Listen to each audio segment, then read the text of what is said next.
Hey, Teddy here. I hope you're all having a happy Thanksgiving. So I'm almost late with this one, but either way, late is better than never. Here we go. So anyways, bet you're all wondering what's been going on with life as a YouTuber lately. Now, first off, let me start off by talking about what's been going on with the next casual reviews of Bear Shot at the moment. Well, still in the 90s at the moment, only this time I've yet to watch The Nightmare Before Christmas.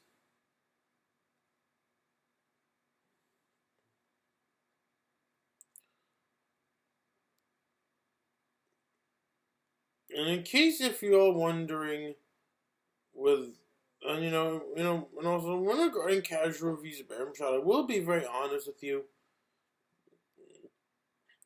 That when regarding the next casual reviews of Bear Shot, don't expect it to come out this year, but instead, most likely, we'll just have to wait and see when time gets close. Anyways, I'll just focus on one thing at a time. Anyways, and also,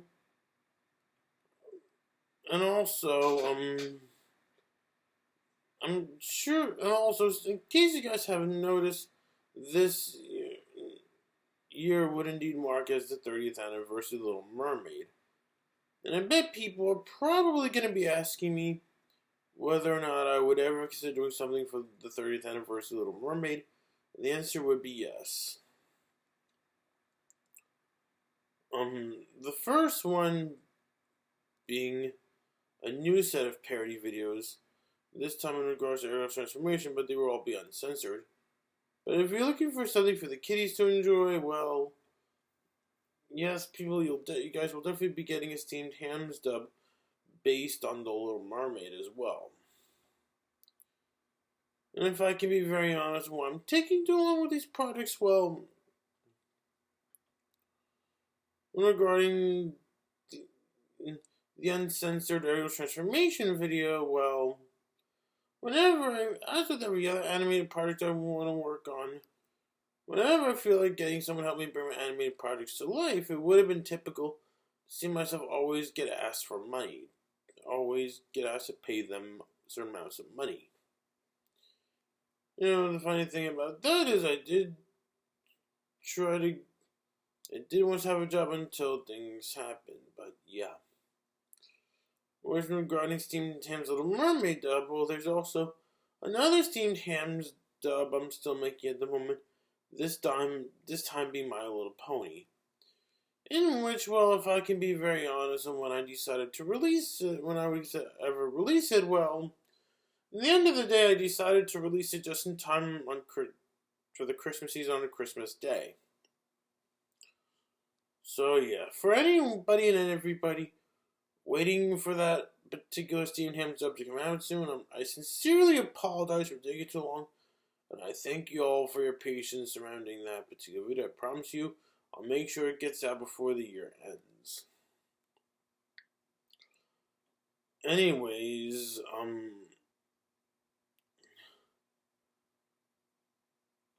and of course, as for any upcoming vlogs, you can expect the same ones you guys can expect before, being MagFest, for example, which will be the next vlog I'll be doing, as well as D23, and of course, Comic-Con.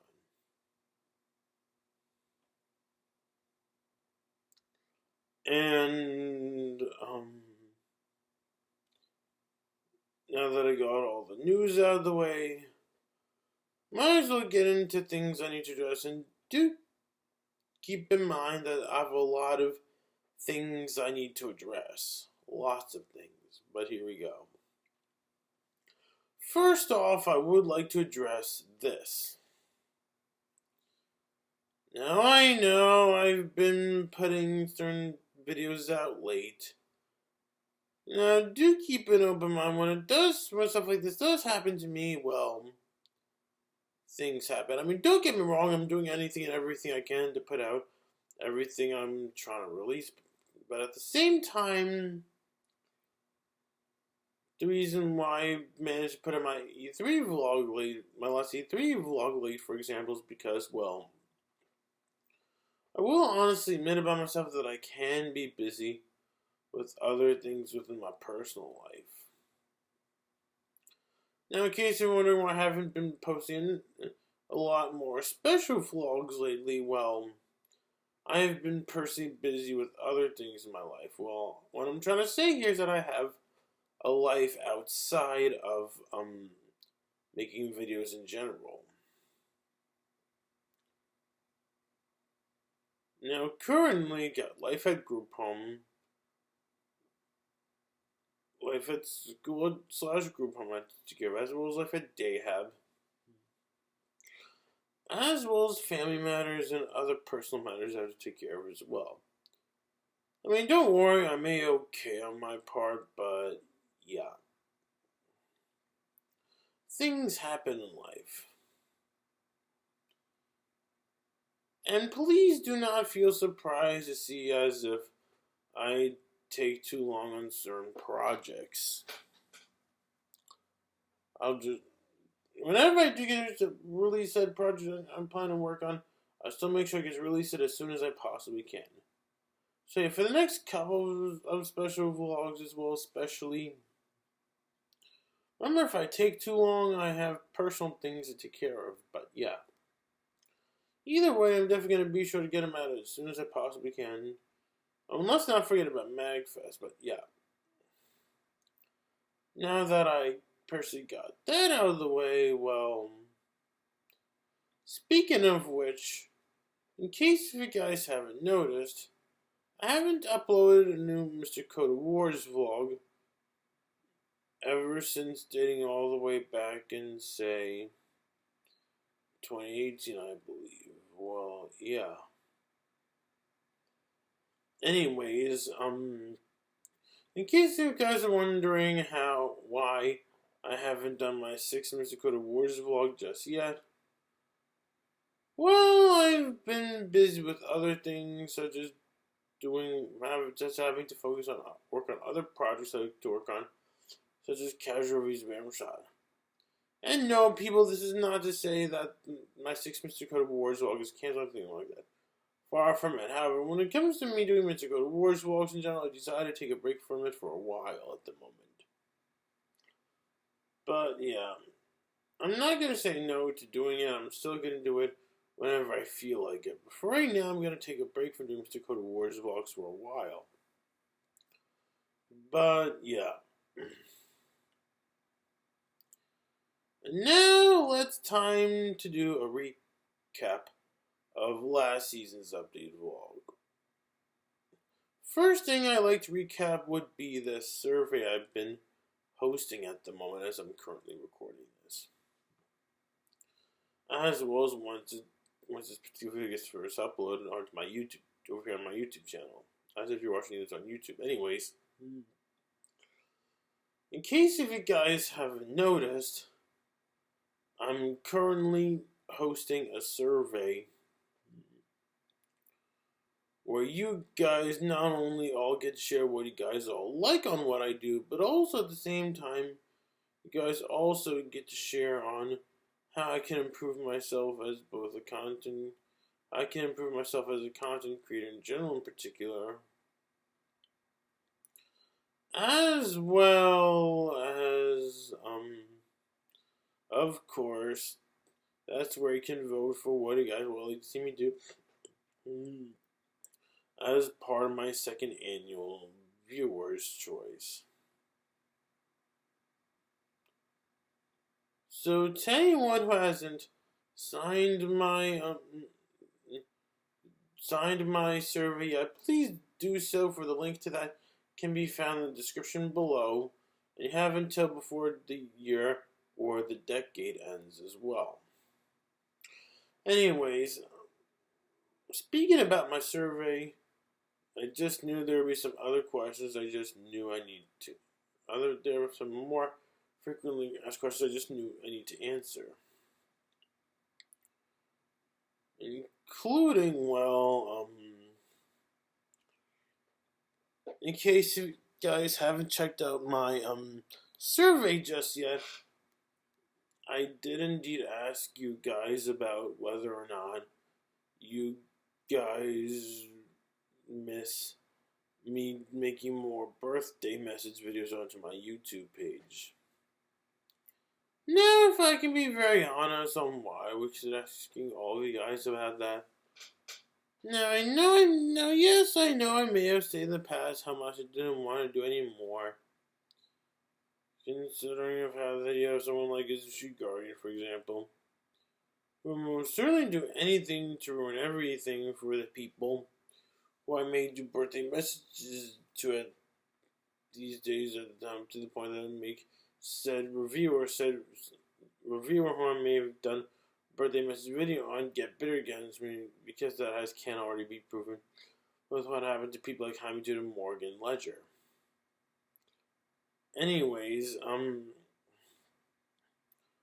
but then as time got old, even though I did state 2 years ago, back in winter 2018, that I'm not going to make any more birthday message videos, I always had this one person within my fan base in general always expressed me how much he enjoyed me making birthday message videos. So that's how pretty much I would consider asking you guys on whether or not all of you would love to see me make more birthday message videos. And from what I'm seeing so far, it's a shame the majority of you don't approve of me of that, considering of how well I will be very honest with you guys that when deciding on my part on what to do with the next birthday message video, well, that is if the majority of you would approve, of course. I would consider doing another birthday apology video, this time to Mr. Coat. So, if the majority of you watching this really wanted me to make make my birthday apology video to Mr. Code and Real, want to see me make more birthday messages, including birthday apology video to Mr. Code, do make sure you vote for yes.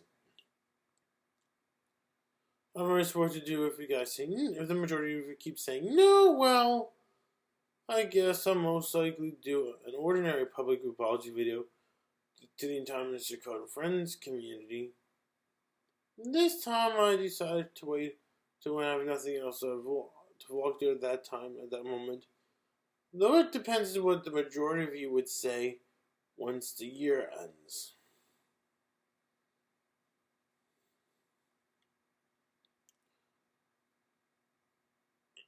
Anyways, another thing that also needs to be recapped would be several lies that Azushi Guardian did get to make up from as of the last time I did my update vlog. And before I can begin talking about Azushi Guardian, I know I'm gonna meet people who are gonna go all crazy about when I do talk about Azushi Guardian. Though do keep an open mind that things happen.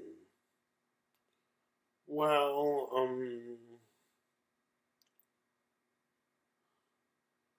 so yeah, people, that means you, hi Leo, in case if you're watching this, please don't even think about going all crazy about when I talk about Azushi Guardian.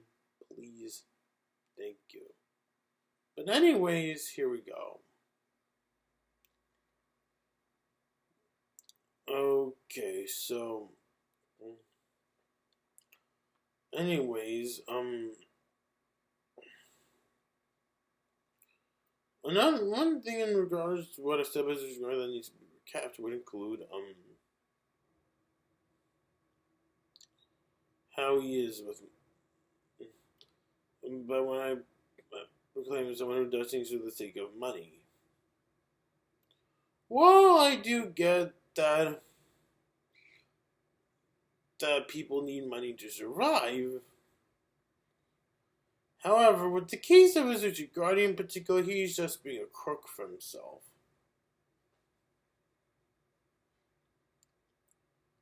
Yeah. And you say, and because that, and the funny thing about that is that Azuchi Guardian right now fully admit about himself that he would make service to annoy people like me and make people feel bad or humiliate me. But this moment where Azuchi Guardian did prove himself and did once rightfully admit about himself that he's just being nothing more than a Mr. Make Money Bags. But, yeah. And another thing that I feel also needs to be recapped would be surrounding what's been happening to casual reviews around Barbershop in terms of the editor's chair portion ever since after I rightfully fired Azuchi Guardian out of the editor's chair. But anyways, when regarding what he said about Nicholas Sentra, truth be told, that Nicholas Sentra is not permanently. That just because Nicholas Sentra may not be my editor as he once was considered to do so, doesn't necessarily make him permanently fired out of the state of production. It's far from it. In fact, I do indeed have him as my title guard artist currently at the very least. As well as possibly helping me bring my stop motion animated projects to life, particularly bring the stop motion animation for projects like those failed character auditions of my own that I wanted to make for myself, my own YouTube page. And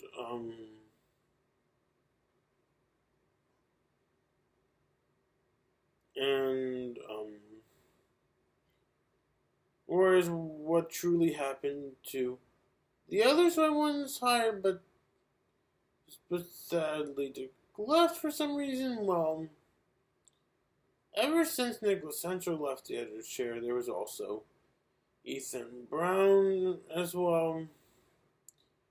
As I rightfully admitted about myself before, regardless of my honest views about Ethan Brown in particular, I really never liked him. I'm not gonna lie when I say that. I mean, not only can he be very liable on this person I knew from my residential life who is not only a good friend of mine, but also my biggest fans, but also at the same time would go say negative things about some certain game, about whatever game ideas I felt like sharing with him, as well as even after having to hear from another friend of St. Chris about of how that Ethan Brown of all people would do anything that can be seen as quote unquote sexual.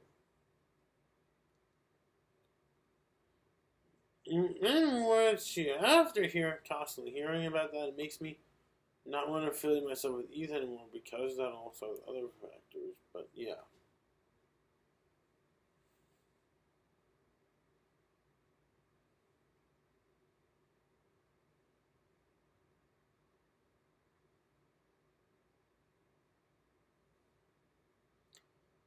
But yeah.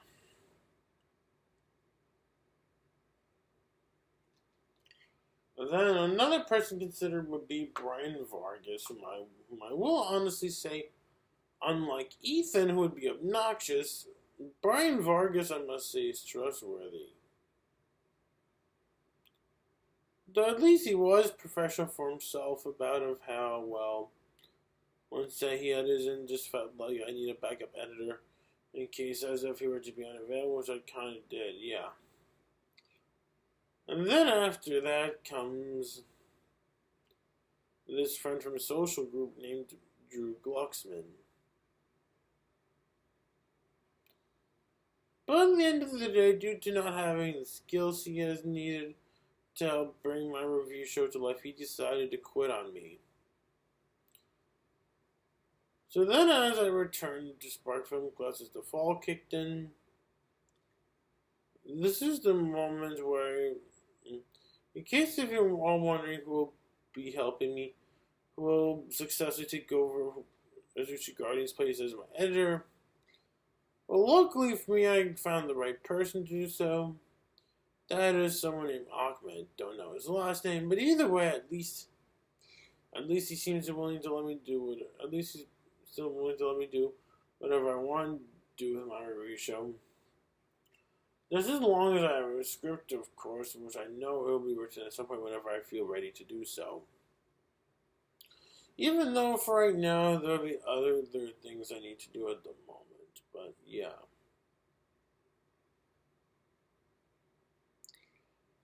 And also another thing that also needs to be recapped would be regarding this talk I had last time I did an update vlog surrounding constructive criticism. Now, in regards to what I said about Rachel Greenwald, aka the physics werewolf from before, is actually true. All she would ever want to do will be nothing more than just help me and Azuchi Guardian grow and improve in life.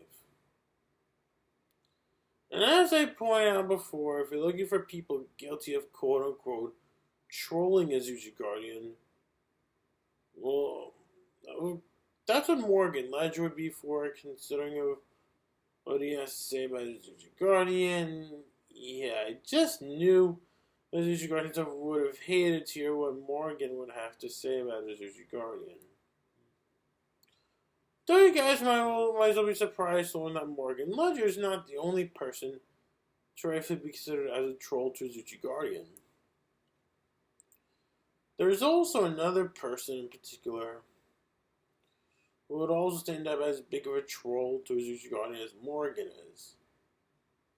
That is, I'm talking, of course, of someone whom whether you guys all believe in or not, and I both do indeed personally know, simply known as Uriel Wheatley.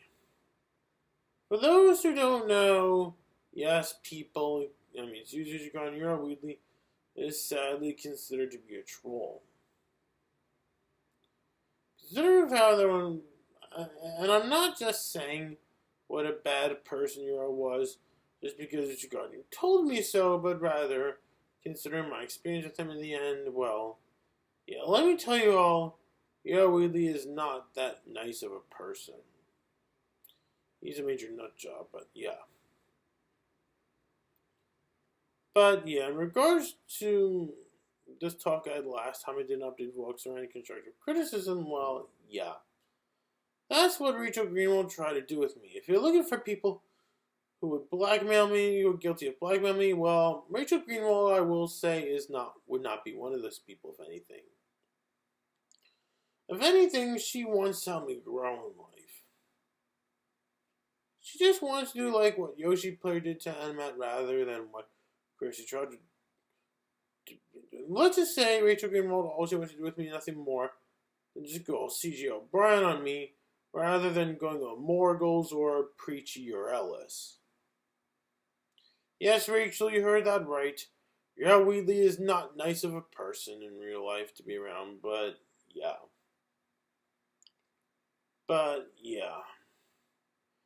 Whether y'all like it or not, there was actually a really good reason why we consider listening to Rachel Greenwald for what she had to say in the past. That is, I'm talking, of course, well, you see, as much as I try to make sure as much as I love to entertain you guys and make you guys happy as much as I can, well, for what Rachel Greenwald wanted to do with me, this is called constructive criticism, as you can see. Which is pretty much the same exact reason why AniMat, of all people, did actually listen to what Yoshi Play had to say about him from before. Up to the point that it would not only lead AniMat to continuously earn more new subscribers to come, but also even actually won an award dedicated to stuff along those lines not too long ago, back last month.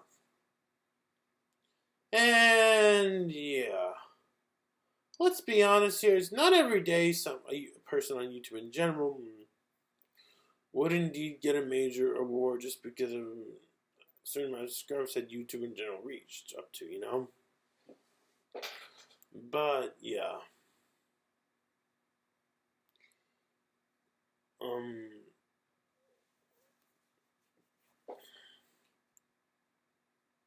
But yeah.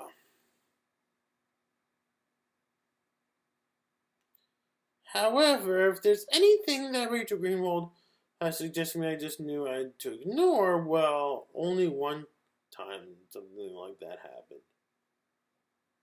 That is, I'm talking, of course, of, well, I remember there was this one lovely day when I was taking a walk from my neighborhood all the way to the entire local community, right? And while I was enjoying my walk, I bumped into Rachel Greenwald, and she then suggested me to call my review show simply nothing more than just casual reviews. Which I will honestly say to that realistically I'm afraid I cannot do. Especially considering the fact, well, do keep an open mind that I'm not the only person on YouTube to use the casual reviews name. Do keep it also in mind that there's also another person on YouTube, let alone the entire in general for that matter, this time being the detective Steve, who would also get to use a casual reviews name in his own videos as well.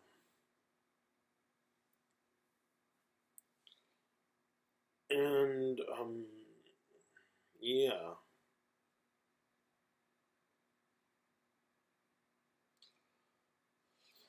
But yeah, I definitely don't want to upset the detective Steve if I went on that route because, well, here's the thing. Because if I did come up with research just simply called casual reviews and that's it can lead people confusing between me and the detective Steve, and I don't want that. I wouldn't want to let that happen.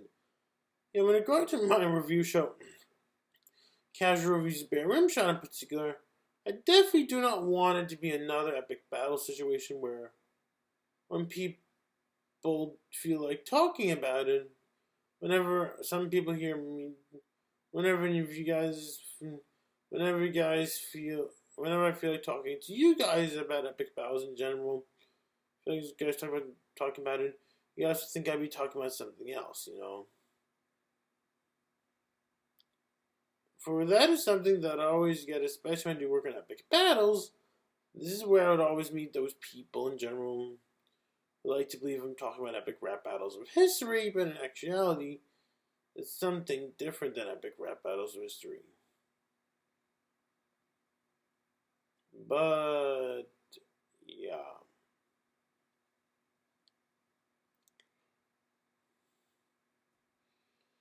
Other than that, Rachel Greenwald means well. Sorry if I say that about her Instagram, but it's true. Rachel Greenwald is indeed a C.G. O'Brien clone, rather than either Morgan Ledger nor a Euro Wheatley clone. And yes, Sushi Garden, like I said before, I know who C.G. O'Brien is, and I also know Dwayne Frey used to work for those guys a lot in the past. But yeah. Speaking about Euro Wheatley, there's also another thing I like to do a recap of. This time being Euro Wheatley. Now, for those who don't know, when I made the last update vlog, I did indeed get into discussions around Euro Wheatley. Well, to keep this long story short on why that is, well, When I made the past two update vlogs ago, I did indeed once again mention of how that I've been moved on from Azuchi Guardian. This is the moment where I would also have to mention that he has issues moving on from me. Which, when I had to mention that once again, I did mention other people who would unfortunately, like myself, had to go through the same puberty when regarding Azuchi Guardian, such as Derek House, aka the Video Punk, as well as Tim Singleton, aka the Timinator. I also got to mention Bruno, as well as Fallen Angel Pyrex. However, nowhere can your Wheatley's name be heard in that particular update vlog. So then I had no choice but to talk about him in my last update vlog.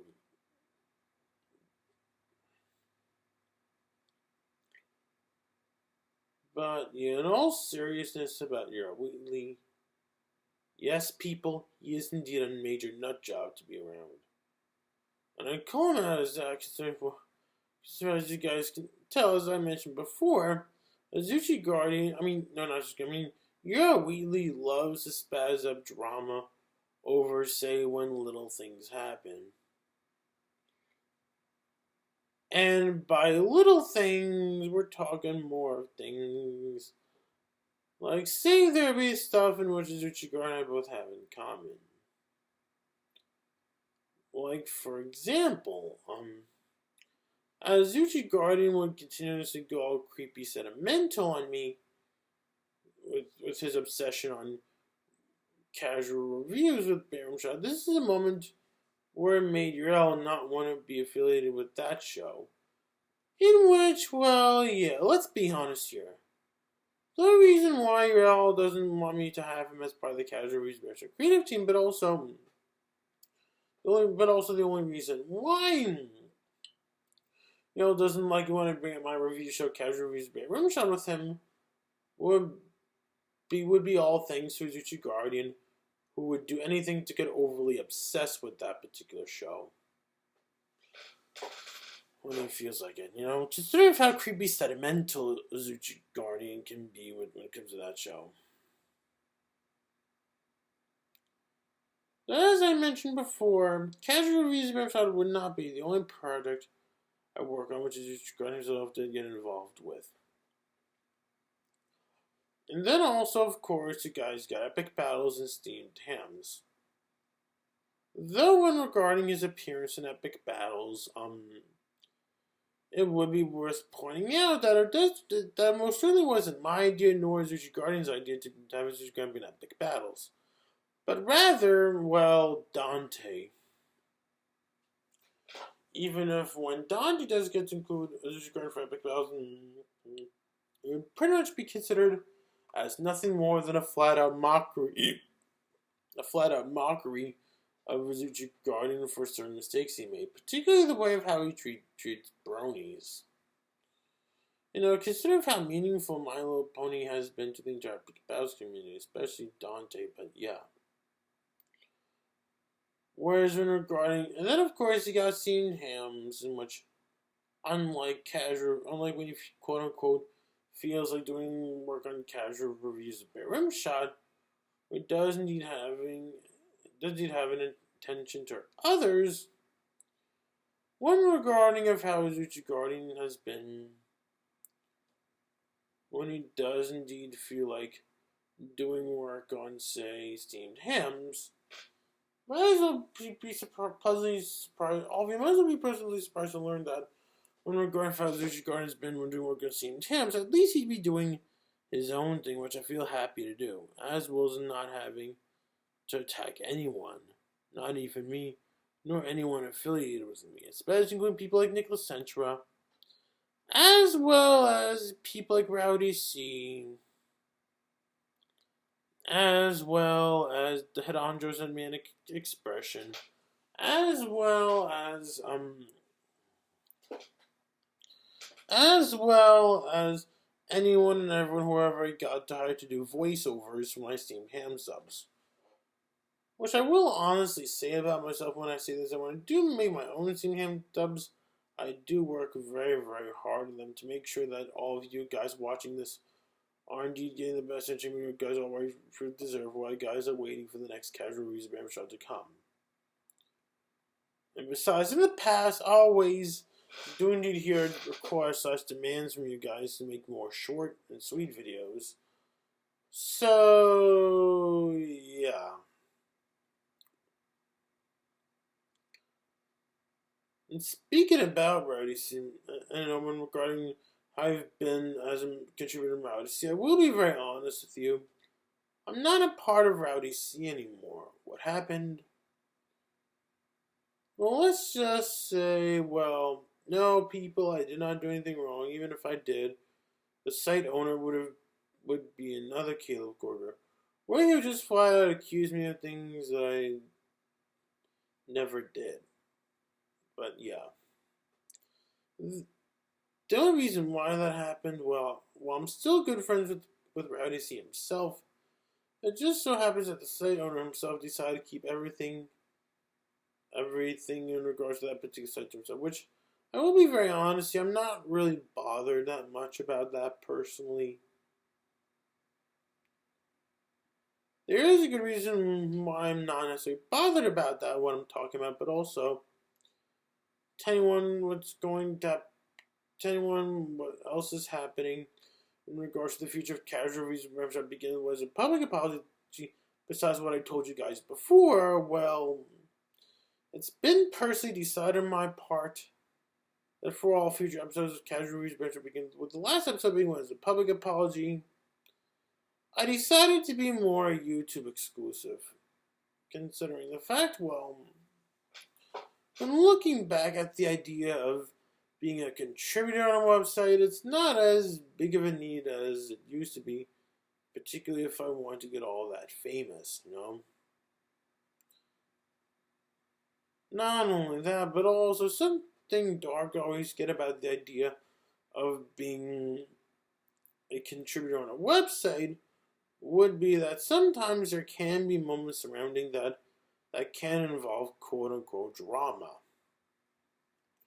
And if you guys really don't believe me that'll be the case, well, let's look into what went horribly wrong with Channel Awesome, for example.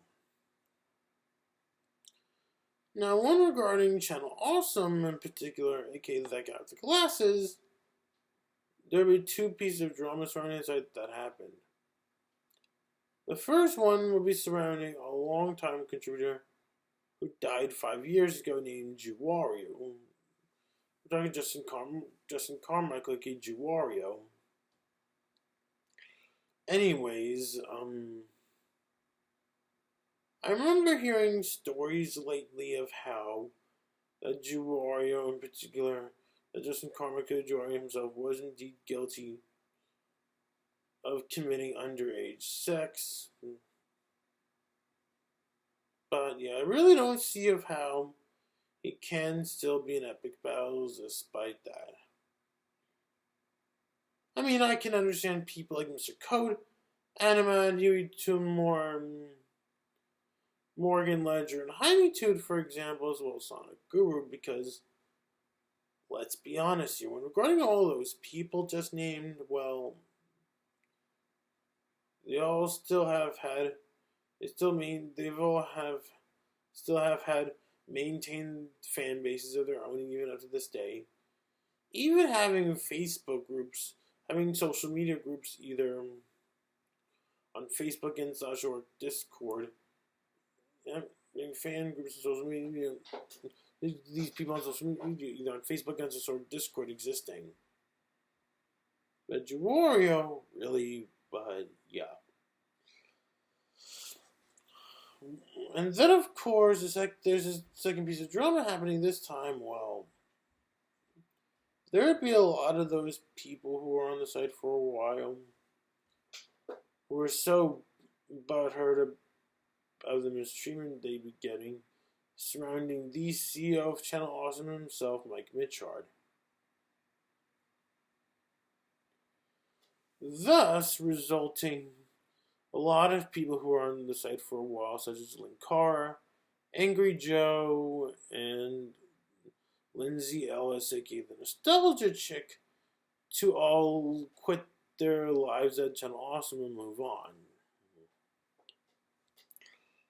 Not only did something like this already happen with Channel Awesome, but also the same to another website I've been raised to be a fan of for a while, being Mr. Code and Friends. When regarding Mr. Code and Friends, there'll be 4 pieces of drama that happened. Now, the first one being, of course, would come down to a show that a lot of people on the site at the time used to do all together called Fantasy Movie Memories. Now, from my understanding, based on how what happened during the making of Fantasy Movie Memories, as great as a show as it is, unfortunately, for what happened during behind the scenes of this in the entire series, a lot of drama has happened.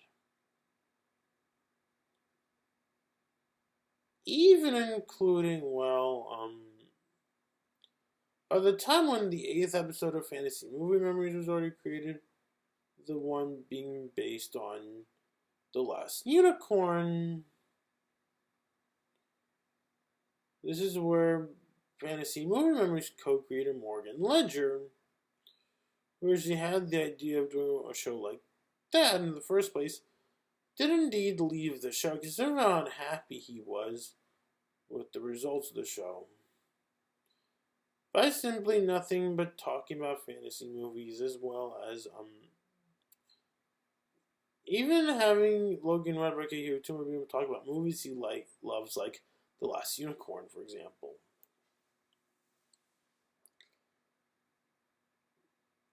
But yeah.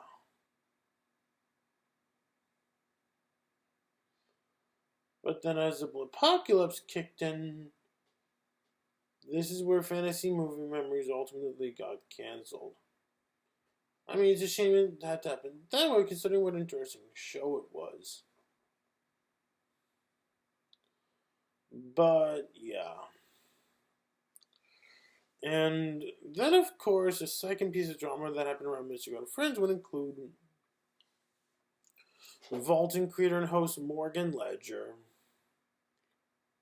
Now, what happened, you all may ask, if anyone who may have no idea what I'm talking about. Well, when regarding Morgan Ledger,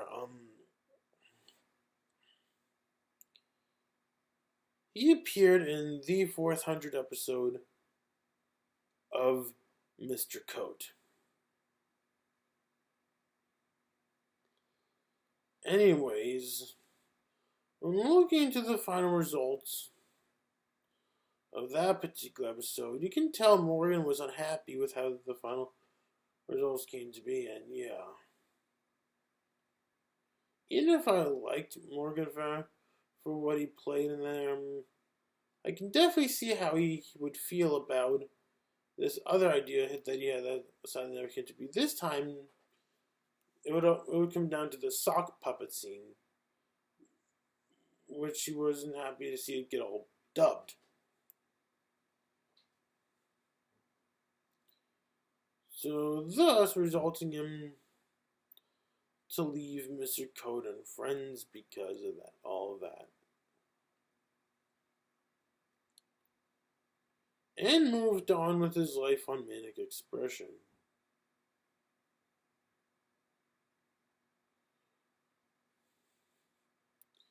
And then the third time that happened would be in regards to AniMat. Well, it would be worth pointing out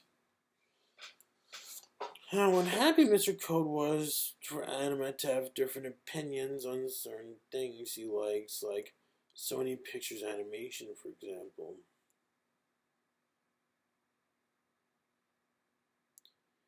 Not only that, but also there would even be people within his fan base, like Chrissy Trotter and Sebastian Villages, for example, who would do anything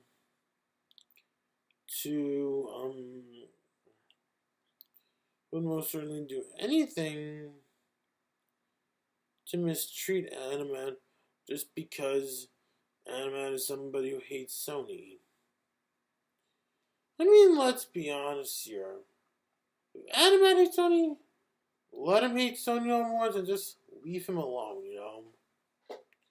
I mean, I get it, a lot of you, I get it, you guys may not agree with AniMat and Sony, but yeah, it is, he's just trying to express his own opinions and nothing more.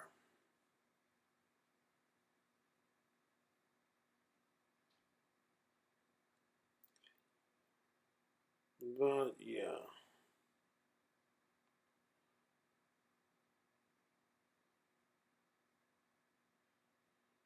And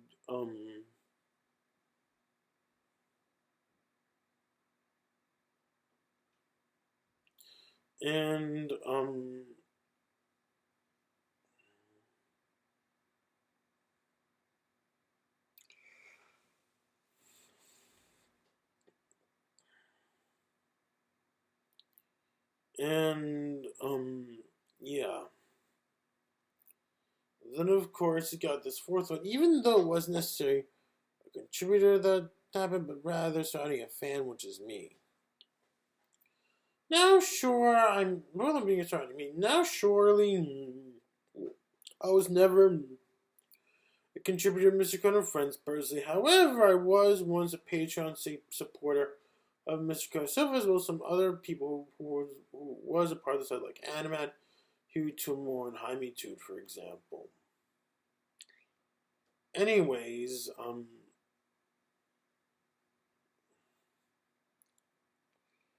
it would be worth pointing out that last year there was something I said about this former contributor on the site by the name of Morgan Ledger, which really did indeed spaz up a lot of drama.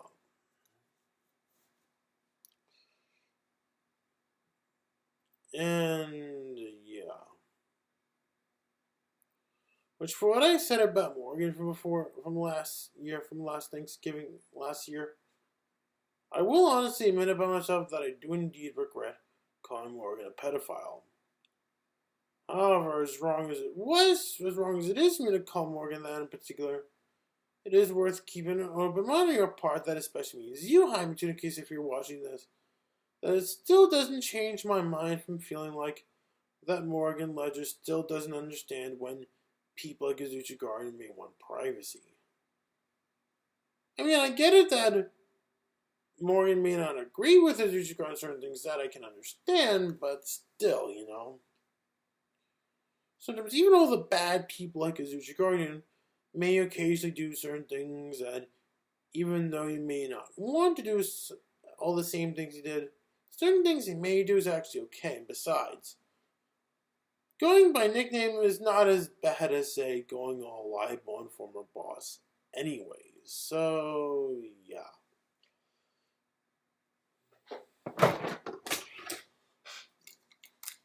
So, anyways, and then of course you guys got Project Million Entertainment. After Juwari unfortunately passed away, this is the moment where the folks at Project Million Entertainment, the heads of Project Million Entertainment, being Robert Demers and Gerald Demers, did indeed have intentions of illegally using the likeness of Juwario. And when that happened, that really did upset a lot of people for that really badly, that it would even lead a lot of people who were once contributors on the site to call out Robert Demers, aka Robert Million, as nothing more than a flat out fraud. But yeah. And if I can be very honest on how I've been in regards to what Life is part of the Manic Expression community goes, well, even though I stated just now that before that one regarding the future of casual reviews of rim shopping with what is a public apology, I did indeed decide to be more YouTube exclusive due to those reasons just named in particular. I will honestly say about myself that that I'm still present within the manic expression community.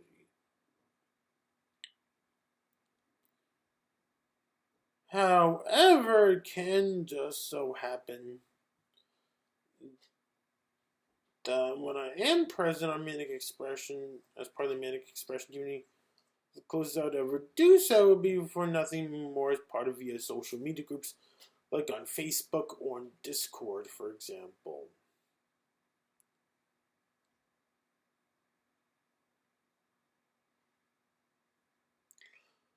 But yeah. Now, when I got to explain on what ruined my friendship with you all really, really badly, I'm sure all of you watching this didn't hear me bring up neither Tim Johnson nor Jaime Toot in particular. Well, that's because, well, when regarding Jaime Toot, well,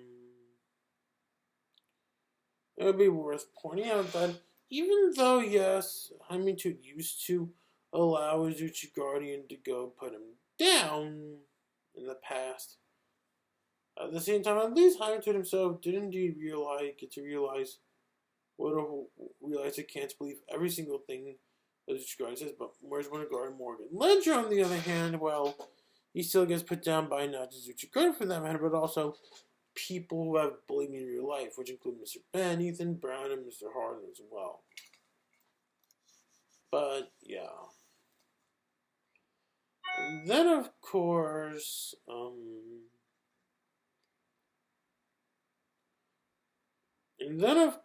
you guys got,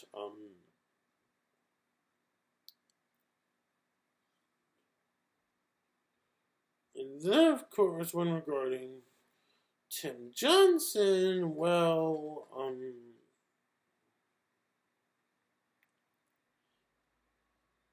even though he did indeed harass me, give his discussion, which I said no to, even though he had his most what we qualify not just good with that matter, but also including people like Ethan Brown as hard as well. At the same time, well,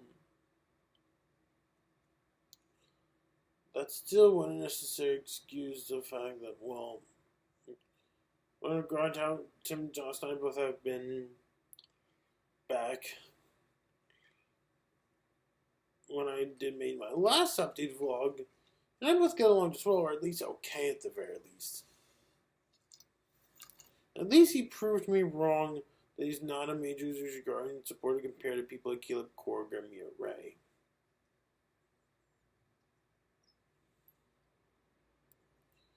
And speaking about Caleb Korger, there's also another thing that I just knew needed to be recapped. This time surrounding the Donald Trump of the AniMat fanbase himself, Caleb Korger. Now, for those who don't know, when I did my last update vlog, I also personally got into discussion in regards to Caleb Korger. Now, when I did so, I only did it because, well, if you're part of the AniMat fan club, if you're somebody who's been part of the AniMat fan club since 2017, or if you're somebody who's currently, if you're somebody who's been part of the AniMat fan club since 2017, I'm sure you may have heard stories of about those so-called grudges I may have with Caleb. Now, when I made my last update vlog, I did indeed explain why that is.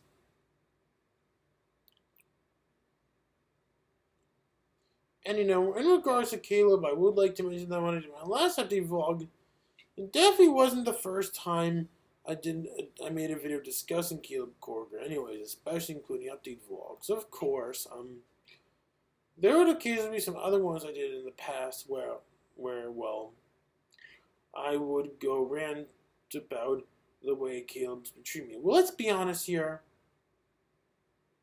For when looking to the truth on why Caleb would go remove me out of the MFA club, he's just being a bully. He's just being a pig, as was a bully. He just wants to remove me out of the MFA club just to allow me to flat out bully me. Just because, well, not only was I not on his side on what a so-called masterpiece like mixtape is, but also I've been very supportive towards Morgan Ledger.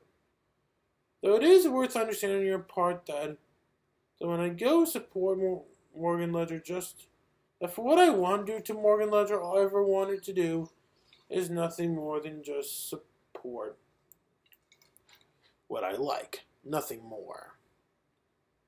However, if you're trying to tell me that Morgan Ledger does indeed want space to me, all I can honestly say is that there would be more than what I'm going in. Yeah. And as you guys can obviously tell, there is a good reason why I would like to proclaim Caleb Korger as both the Donald Trump of the AniMat fan base and a toxic fan in general.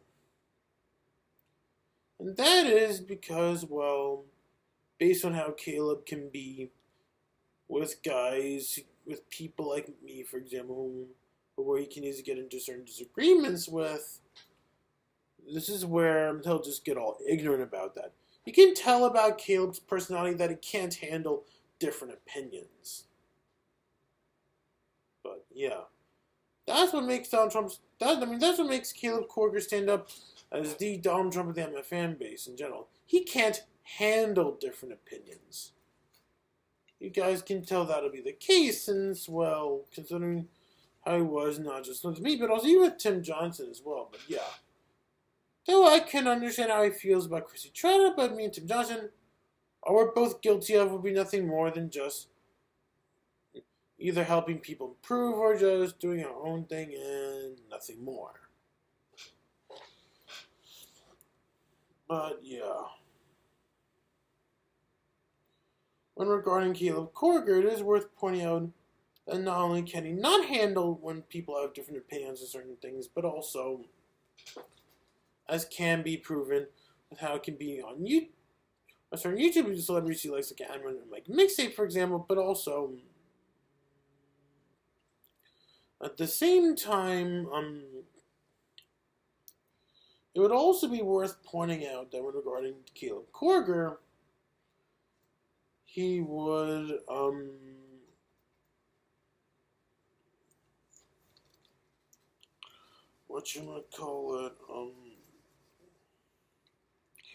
when regarding Caleb Korger, it would be worth pointing out how, well, let's just say, heterophobic he can be. And yes, people, Caleb Korger is indeed heterophobic. I'm not making that up. Well, considering of how, well, he thinks that everyone should be gay, which I choose not to be, Considering of how, well, he hates it when people object to the idea of a gay character coexisting within media.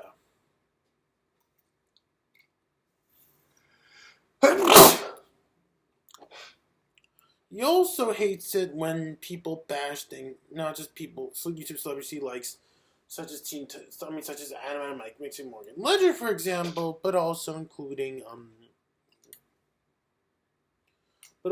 stuff like Teen Titans Go and Star Wars Episode 8: The Last Jedi.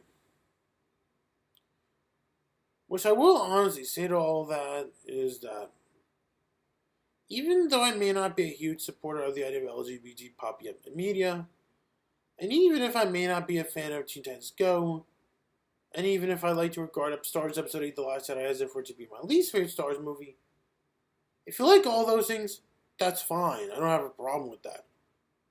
And I especially don't have a problem with people who like Mike Mixtape either, personally. For when looking to what certain fans might have to say about Mike Mixtape, can hold soft spots for compared to the atrocities of people like Mr. Bendis or Guardian. But yeah. But yeah.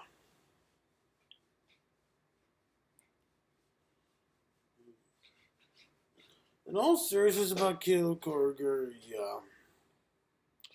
He would also,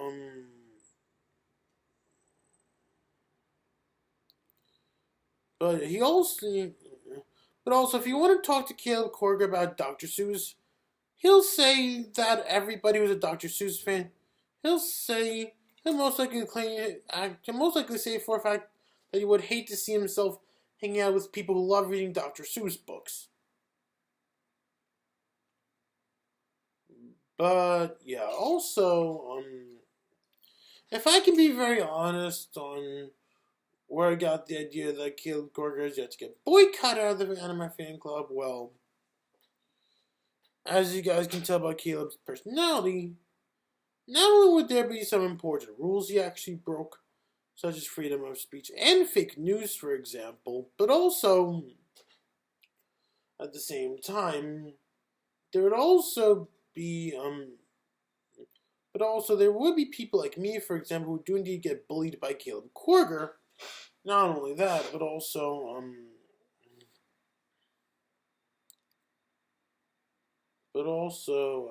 yeah. Also,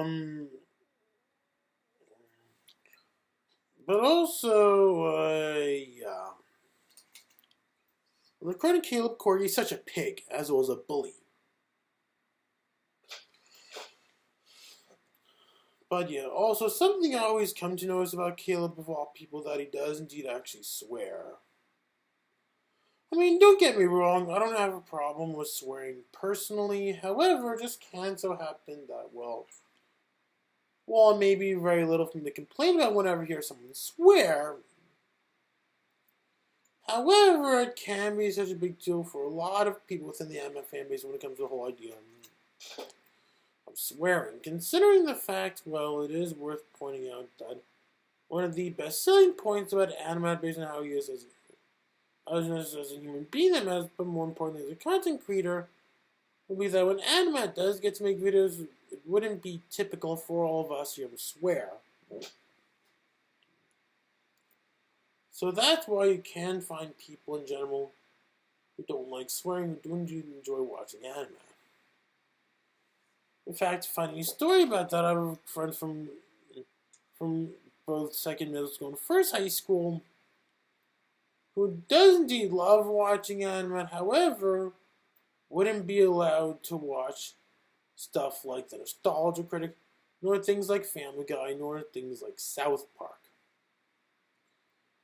Yeah, so that really does go. So all that really does go to prove another good reason why Caleb Corey should have been boycotted from the Anime Fan Club. Believe me when I say this, that yes, people, I've seen Caleb swear a lot.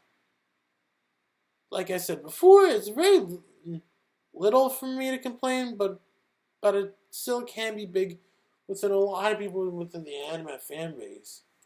In fact, not only do I have friends from residential school who wouldn't be able to watch things like The Nostalgia Critic, for example, but also at the same time, you do also indeed have things like The Nostalgia Critic, but also take a look at how the entire Bowser community in general can be with being able to watch reviews. Well, it's especially in regards to whenever Dante feel like giving one review in general more attention than others. Now, in regards to that, it'll be worth pointing out that AniMat would always be likely to get more attention than any other reviewer present. Even if Dante wouldn't mind including other reviews. Even if Dante would be more than open to include other reviewers in general, regardless of my relationship with each reviewer. But, yeah.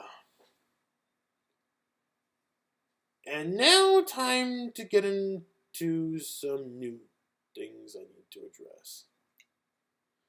Yeah, and what kind of new stuff into well, in case if you're all wondering whether or not I have anything new about it, you got need to address outside what I mentioned before. Well, I have good news and bad news. First off, let me start with the good news. I say this, that the good news is that, well, there's nothing new he's been saying I need to counter if anything. But the bad news about that is, unfortunately, I still have to bring him up. Anyways, this time, well, first new thing I like to address would be this. Now, I know I always like to proclaim as Uchi Guardian as somebody who would do anything to legalize the idea of preschool characters popping up in crossovers. And I'm sure all of you are wondering where the fridge I got the idea when it comes to that. Now, from what you guys can see for yourself, when I say about Azuchi Guardian, that he would indeed legalize the idea of preschool characters popping up in crossovers, is also including those done as Toys to Life video games.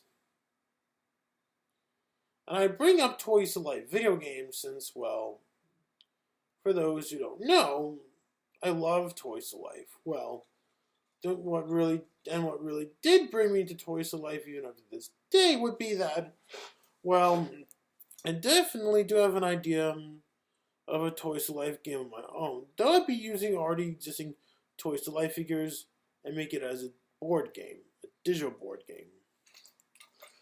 But yeah. As for how I got the idea that Azuchi Guardian of all people would indeed legalize the idea of preschool characters popping up in crossovers, even when they're done as nothing more than just Toys to Life video games, well, now, if you're that big of a Toys to Life figure collector, then you should notice for yourself that, well, in regards to Disney Infinity, well, nowhere has franchises like Winnie the Pooh, Doc McStuffins, Sophia the First, and Legend of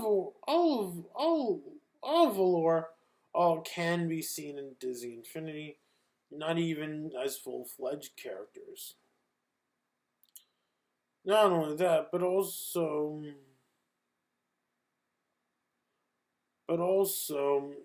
even though we do indeed see Hello Kitty of all things get to see a kart racing game released on various Nintendo platforms such as the Wii U, the 3DS, and of course the Switch, Hello Kitty would indeed be one of those third-party franchises that still don't get amiibo figures of their own, even up to this day. Not only that, but also, if you're that major of a Smash player, then you should know for yourself that, well, nowhere are characters like Rita Rabbit, Clue Finders Rep, Eleanor, Hopsalot, CJ, and Frankie can be seen in Super Smash Bros. Even up to this day. Now, when regarding CJ, when I say CJ at No Nintendo, I'm not talking about CJ from Grand Theft Auto. I'm talking about CJ from Jumpstart Second Grade, or as you may know it as Jumphead Year 2 if you're from the UK. So, no Johns to that. But, yeah. Whereas in regarding LEGO Dimensions, nowhere would characters from franchises like the works of Dr. Seuss, Sesame Street, Barney, the Teletubbies, Thomas the Tank Engine, and Lazy Town, as well as Nick Jr. representation like Blue's Clues, for example, all can be seen. Well, when regarding stuff like the works of Dr. Seuss, Sesame Street, Blue's Clues, and Little Bill, as well as Thomas the Tank Engine, as well as My Little Pony, big tragedy for me personally. Also, if you're that big of a Nickelodeon fanboy, Nickelodeon fangirl, then I'm sure you notice that every time Nickelodeon feels like doing work on a crossover project on their own, whether it be done as a video game or as a theme park attraction, you wouldn't necessarily see, say, a normal Nicktoons character crossover with the you wouldn't necessarily see a regular Nickelodeon TV show like SpongeBob, The Fairly Odd Parents, Neutron, Rugrats, or Cat Dog, for example, as well as stuff like Ren and Stimpy, as well as things they own, like Teenage Mutant Ninja Turtles and Power Rangers, for example, as well as, Garfield crossover with things like Nick Jr. TV shows like Blue's Clues, Dora the Explorer, Little Bear, even Little Bill. I'm not making that up. Whereas of how Izuchi good, all people can easily affect all that kind of stuff, even if he does indeed have only 15 subscribers, as they say, well, it would be worth pointing out that there are three things about Izuchi good that go that where Izuchi good did indeed successfully prove that he did indeed illegalize such an idea.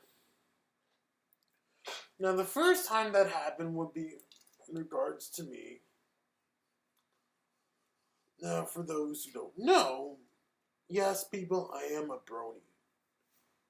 Well, I wouldn't necessarily call myself a hardcore fan of My Little Pony, but rather a casual fan.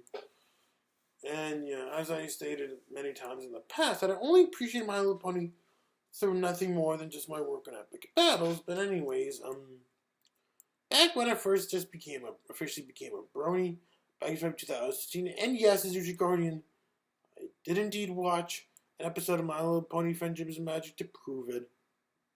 If you don't believe me, well, that's because you weren't even there when it happened. When that happened.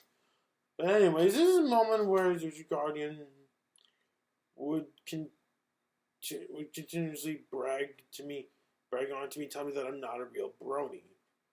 Not only that, but also even when he can realize that I'm a brony, this moment where Izuchi would go do sexual things, not just to me, but also when he was editor of Casual Reviews by Rimshot, he verbally did sexual things to not one, but two cartoon reviewers. Which would indeed be one of those factors that resulted him to get fired out of the editor's chair, along with other major factors as well. Whereas the second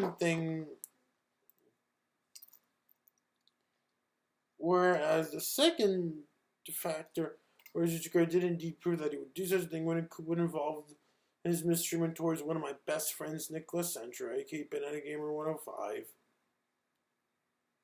But anyways, I especially remember when there was once a certain time period when Nicholas Centra did indeed actually like My Little Pony, until Izuchi Guardian decided to wrongfully rape him for that, thus discouraging him to like My Little Pony because of that. Which is a total shame, considering what happened to Dante when it comes to all of that kind of stuff. But yeah. And then the third time that happened once again surrounding Nicholas Centra, this time surrounding another children's TV show that exists, being the Teletubbies. Now, back in 2016, Nick made this parody video where Sonic and Shadow both do indeed destroying the windmill from the Teletubbies. And yeah, as you guys all can tell, based on what Izuchi Guardian wrote back in 2017, when he did this one Heartless Winter episode, claiming that that Nicholas Centra's ideal vacation was Teletubby Land. You guys can obviously tell that Izuchi Guardian is not only being retarded with this one, but also you guys can obviously tell that Izuchi Guardian, as you guys can see for yourselves, really carries absolutely little to no understanding to comedy whatsoever,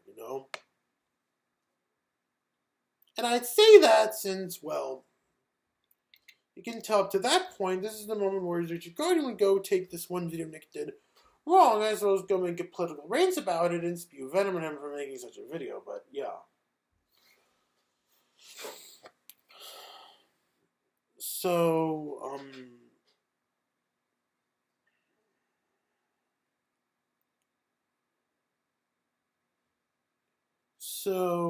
Yeah.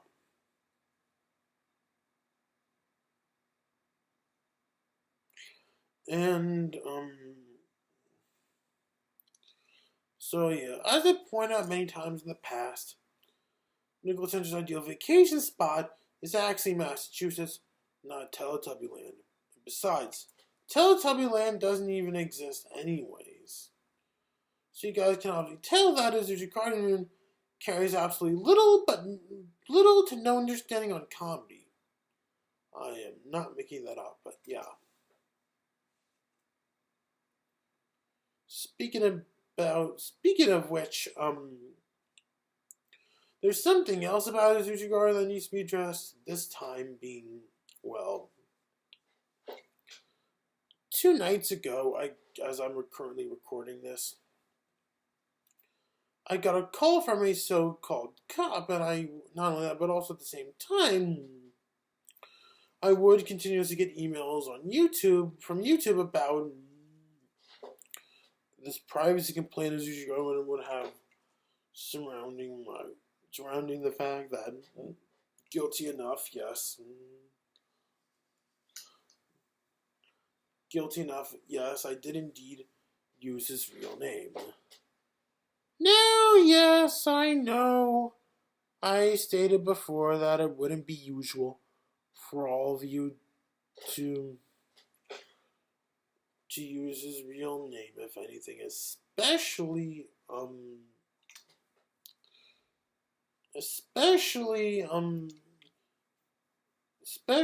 when I have people in general come harassing me surrounding that kind of stuff. And for guys who don't know what the fridge I'm talking about, last year I finally got to release the 3rd episode of Casual Reviews of Ram Shot, being my first ever editorial appropriately called What is a Public Apology, which I made in response to some crazy drama that happened back when I was in high school. Anyways, in the beginning of part 1, let alone the entire episode for that matter, I did indeed use Azuchigara's real name, Guilty Enough. And if I can be completely honest, so why is that?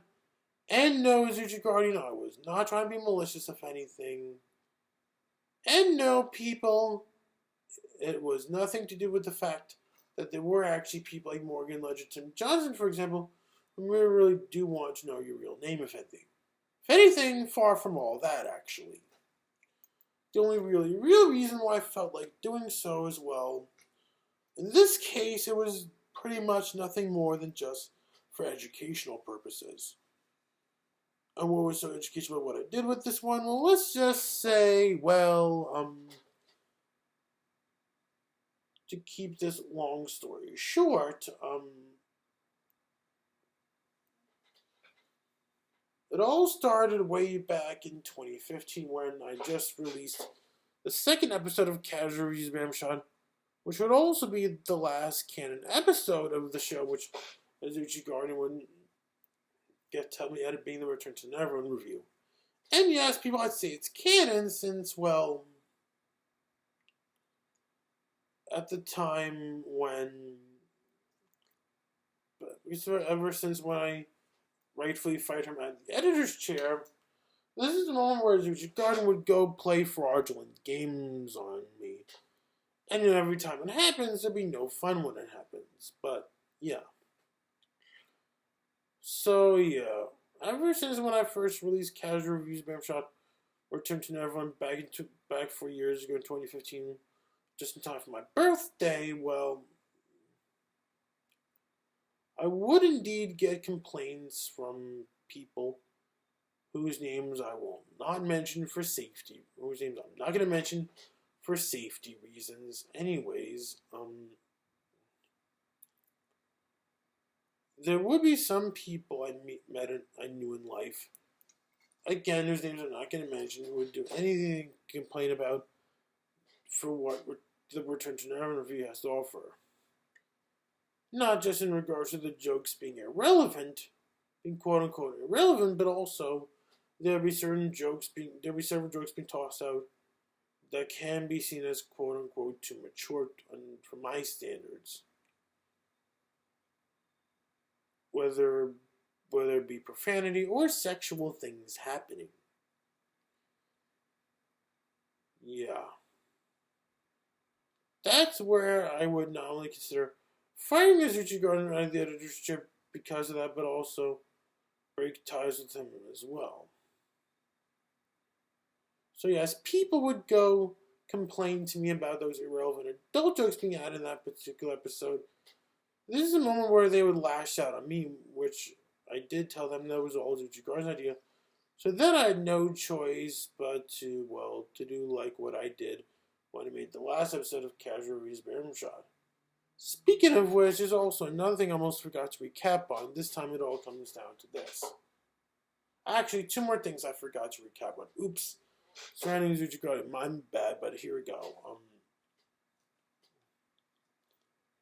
Now, last time when I did an update vlog, I did make myself perfectly clear, finally, on how I would handle myself if a Zuchi Guardian did decide to continue shows like Codename Vega, Codename Altair, and Codename Denim without me. And as I officially confirmed before, especially dating all the way back in 2017, when I made my first ever seasonal update vlog, I did indeed already made myself perfectly clear that if he wants to continue those particular shows without me, as well as shows such as Honesty Wars and Heartless Winter, for example, not only would I have given him my blessing to continue those shows without me, if anything, but also, legally, I cannot stop him from making more episodes on those particular shows without me if it means a lot to him to do that. So yeah, Azuchi Guard continuing doing shows without me, such as Codename Vega, Codename Altair, Codename Deneb, Heartless Winter, and Honesty Wars, for example. I have no problems in having him do without me. But Casual Reviews of Rimshot, on the other hand, well, that's a no-no for him to do. But instead, only I have the final say of what to do with Casual Reviews of Rimshot, not Azuchi Guardian. Even if he thinks he does have my turn, he's just playing fraudulent games on his part. As well as going all creepy, sentimental. But yeah. And there's also another thing that I almost forgot to do recap on would be this. Now, when I did discuss about this in my last update vlog, well, I will honestly say this about myself, that as you guys can all obviously tell up to that point, it wouldn't be the first time I talked about that, or I did occasionally do so whenever I feel like I need to. And if you guys don't know what I'm talking about, I'm talking, of course, from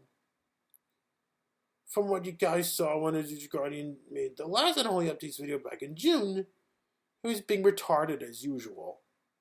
Including having to be major man-child about the canon for Casual Reviews of Barum Shot. But, yeah. Whether you all like it or not, for what I have to offer over here on my home channel, basically where you guys are right now, well, that is if you're watching this over here on YouTube, well, this is all canon I put out. And whatever Azuchi Guard has in mind, he's just, like I said before, he's just playing fraudulent games, and he's just being a pig about what he does in life. As well as trying to do it all just for the sake of money and fame. And as I stated before, if you're looking for non-canon reviews I've done, go to Sparking TV for all of that.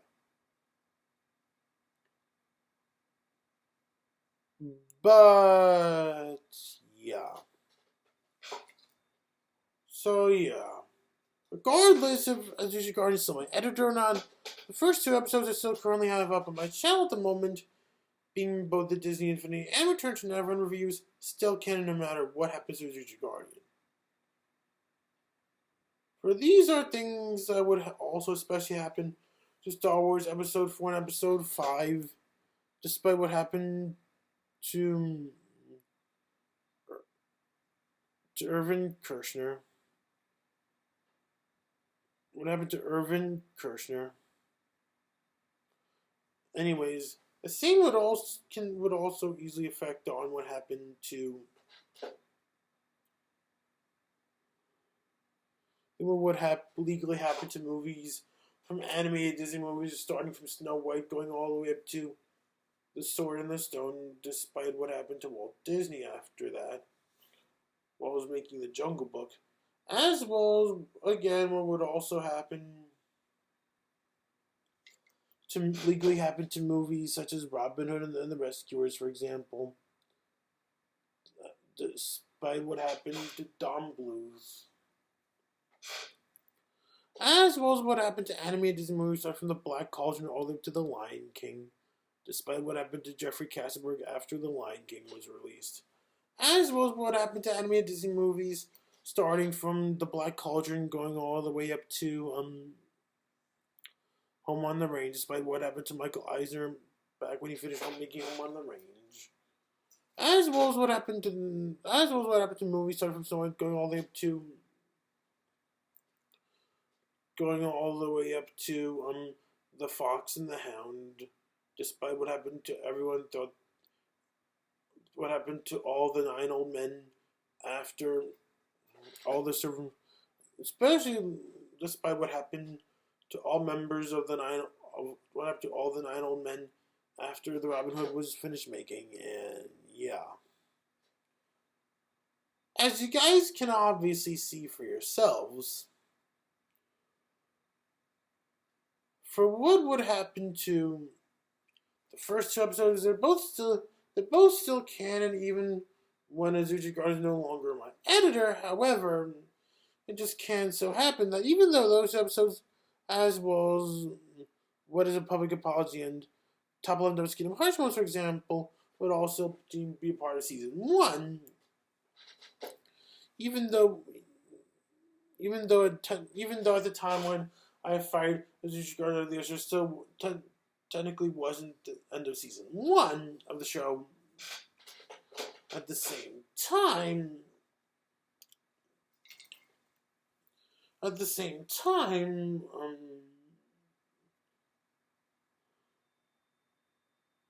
it can so happen that these are called eras, like gaps or periods, if you know what I mean.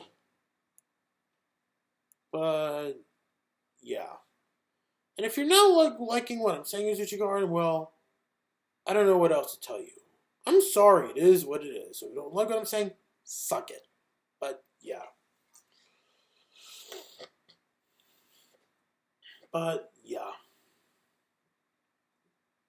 And now I can move on with discussion regarding to the last video I made. This time discussing this one video I made talking about where I do get to answer this age-old question surrounding why both Azuchi Guardian and Ethan Brown would both rightfully be considered to be rightfully innocent in setting of the death of Robin Williams. Now, I know when I personally got to release that video on YouTube not too long ago, I know some people in particular like to think that is something I made which nobody would ask to see me make. Well, technically, whether you all like it or not, there was actually a really good reason why that is I would consider making such a video. And to all those who don't understand why that is, and I'm especially looking at the entire Source gaming community in this case, well, it is worth understanding on your part that there would be someone within my fan base who would obviously always think dated about things. By that I mean he would do anything to fantasize as if he not just appeared, but also acknowledged in not just in movies of the long time Epic Battles saga like Epic Battles 4 and Epic Battles 5, but also Epic Battles 2 and Epic Battles 2, and of course even the original Epic Battles. Whereas when regarding Ethan Brown, not only would he think he did appear in films like beginning with Epic Battles 5, but also even films going all the way to Epic Battles 3, but also even including the first 3 Epic Battles movies. But it's just knew all that would be false, and I say that since, well, yeah. And regarding this particular situation, he would also get accused of ruining watching my bar mitzvah on TV up to the point that he wanted to kill me. Well, I guess this person within my fan base must have confused Azuchi Garden with Nate Rivera. So, pardon me and this fanboy of mine in regards to that is Uchigarian, but yeah.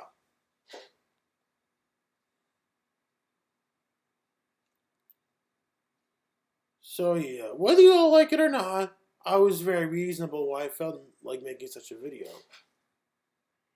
Also, worth pointing out that yes, there can be people who may be guilty.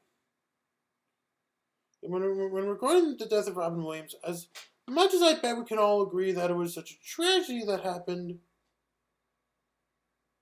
there were major reasons why it happened.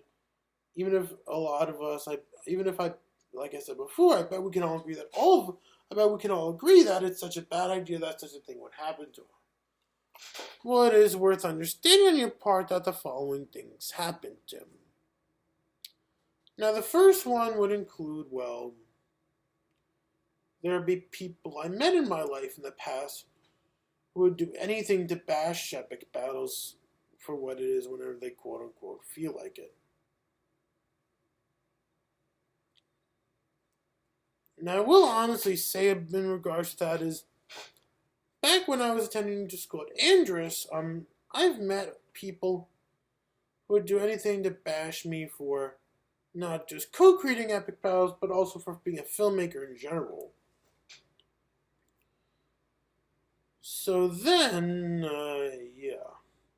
I guess what people didn't get at the time when all that happened, particularly people from Andrus, as well as some folks I've been seeing at the time, would be that at the time when it was 2011 of all things, I was just getting started for myself. I was just getting my kickstart with life as a filmmaker, beginning with epic battles.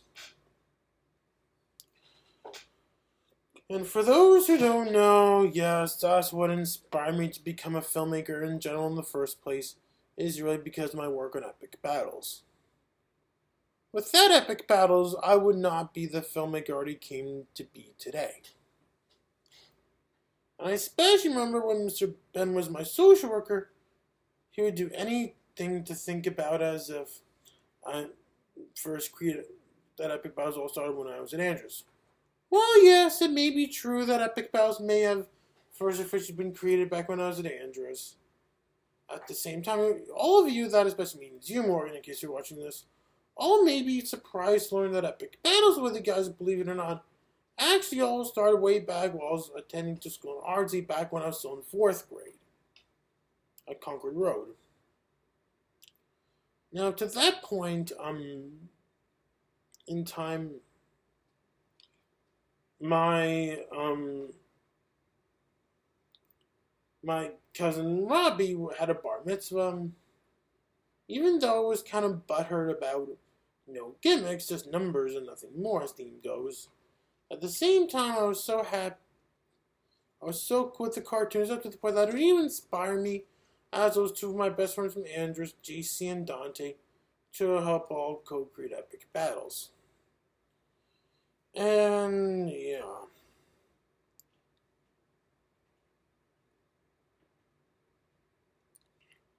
And, yeah.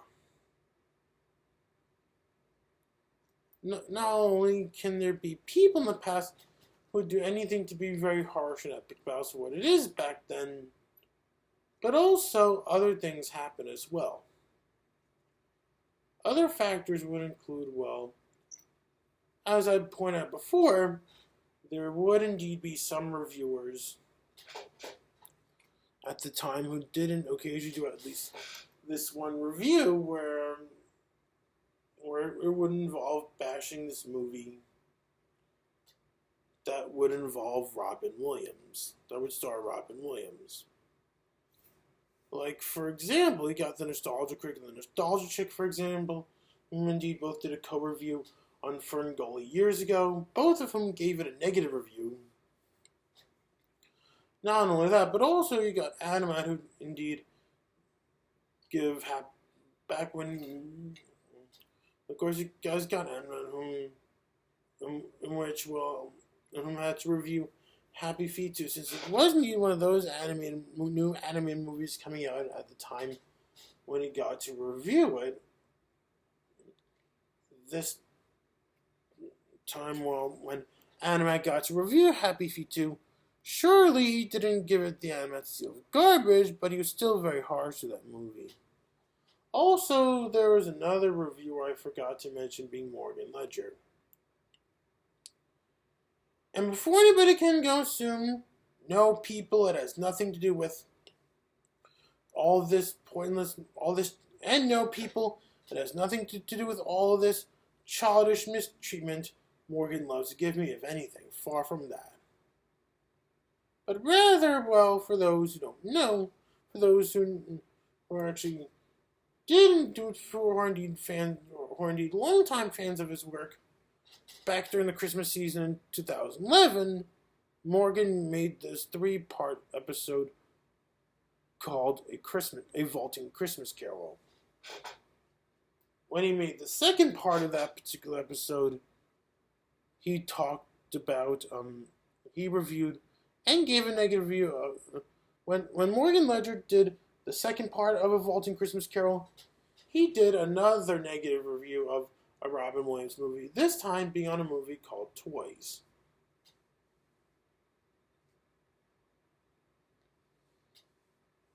And yeah.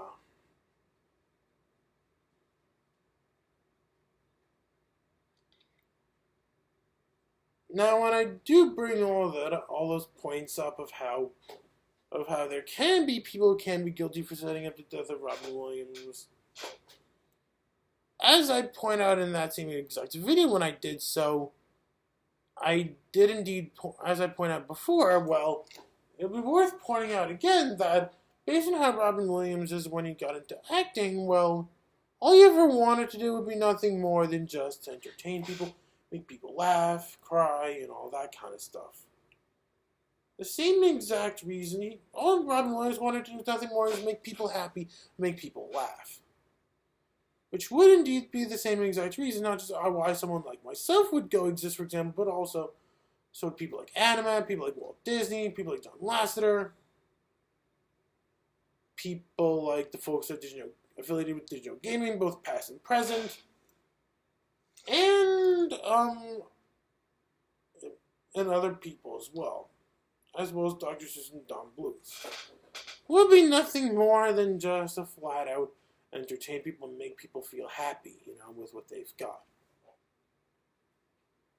But yeah, if what I'm saying from before is still not good enough, well, there's also another factor that can prove my point. That is what's been happening with comedy lately. Now, when regarding to how comedy has been treated now compared to how it was before, it would be worth pointing out that when regarding how comedy has been now, as you guys can see for yourselves, well, it is unfortunately having its dark age.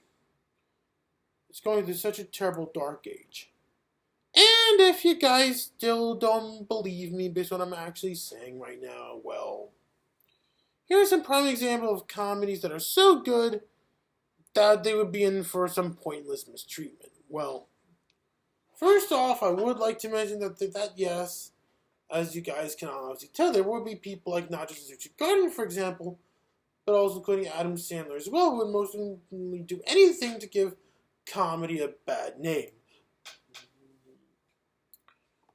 Up to the point that there can even be people who do anything to be closed-minded about the good comedies that exist. For those who don't know what I'm talking about, I'll allow me to explain. Like, for example, some really good comedies that exist that can be in for some that can be treated like it's being nothing more than a major Hudsucker proxy clone would include, well, of course you got this movie called Captain Underpants, the first epic movie. The only reason why it would be in for mistreatment would be, to keep this long story short from my understanding, as great as it is and as funny as it is, it was indeed released at a certain time period where DreamWorks Animation up to that point was already going through its major downfall. And if you guys don't believe me now because of what happened with a movie like Captain Underpants, the first epic movie, well, You guys not only got when DreamWorks got to release Rise of the Guardians to prove that, but also you also got the year 2014, which was a not so good year for them. Not that the movies they released were all bad per se, but rather how things were on their part of the box office. Particularly when when they got to release two animated movies that ended up being major flops at the box office, being Mr. Peabody and Sherman, and and Penguins of Madagascar. Surely they did have one lucky shot out of that same year with How to Train Your Dragon 2, but the rest are just flops, even if they are really good movies to watch.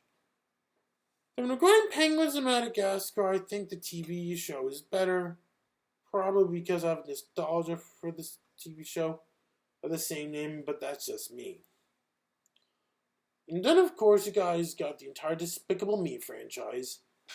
This not only includes the entire Despicable Me trilogy, but also this even includes movies like The Minions, for example. Now, in regarding of how people can be in regards to the entire Despicable Me franchise, yes, true, it is indeed as popular as movies like Toy Story, Shrek, and Ice Age, for example. However, that still doesn't excuse the fact, well, there are people who like to be harsh on Despicable Me. Just because of how when looking to what people have to say about the animation studio behind Despicable Me Illumination, people like to view it as if that all they like to do is nothing more than just play things safe. Which I kind of disagree since, well, Illumination not only has made one good Dr. Seuss movie, in my opinion, being their version of the Lorax, but also, they would also even indeed, well, did create some animated movies starring people who previously or famously worked on adult cartoons like Family Guy creator Seth MacFarlane, who was in Sing, and you guys also got South Park co-creator Trey Parker, whom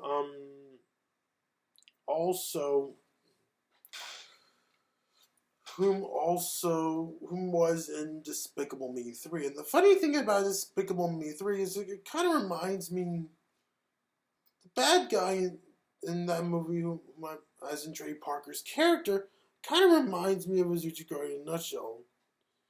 So yeah, whether you guys believe it or not, yes, Illumination did indeed mock Azuchi Guardian through Despicable Me 3.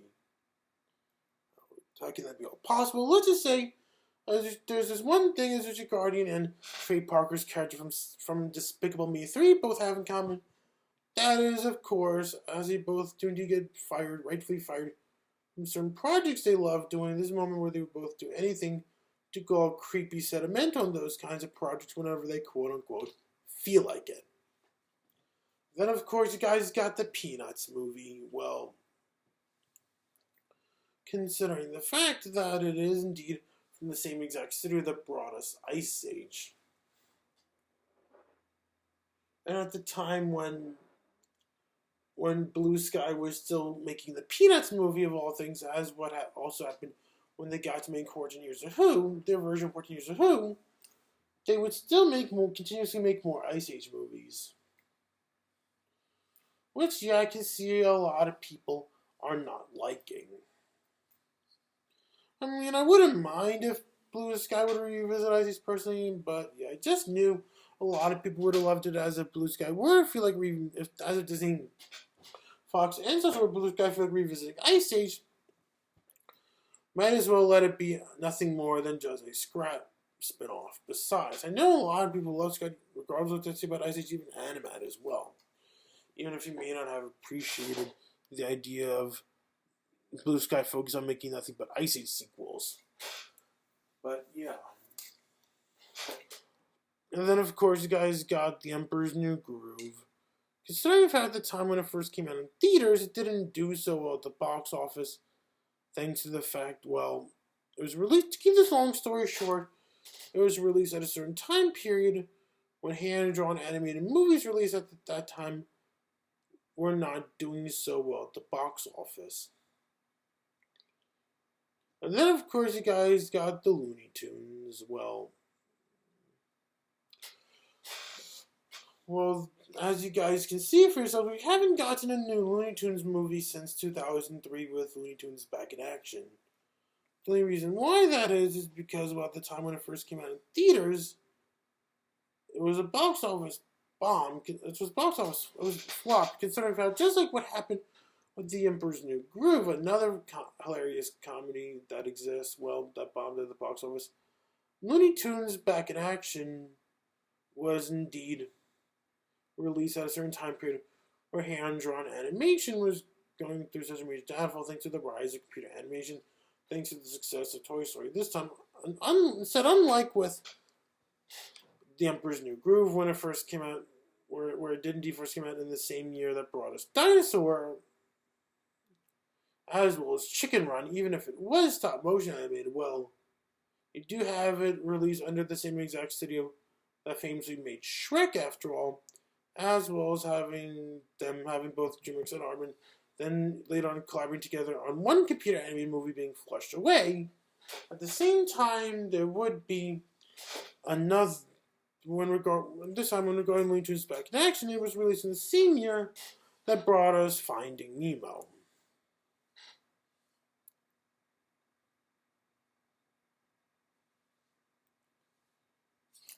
And yeah. But then, of course, you guys got Tom and Jerry. Well, let's be honest here. The only reason why Tom and Jerry is not as well liked now as they used to be is all thanks to this one movie of them that got to be made back in the early 90s, which ended up being so bad and not only gave the entire Tom and Jerry franchise a bad name, but also musicals in general.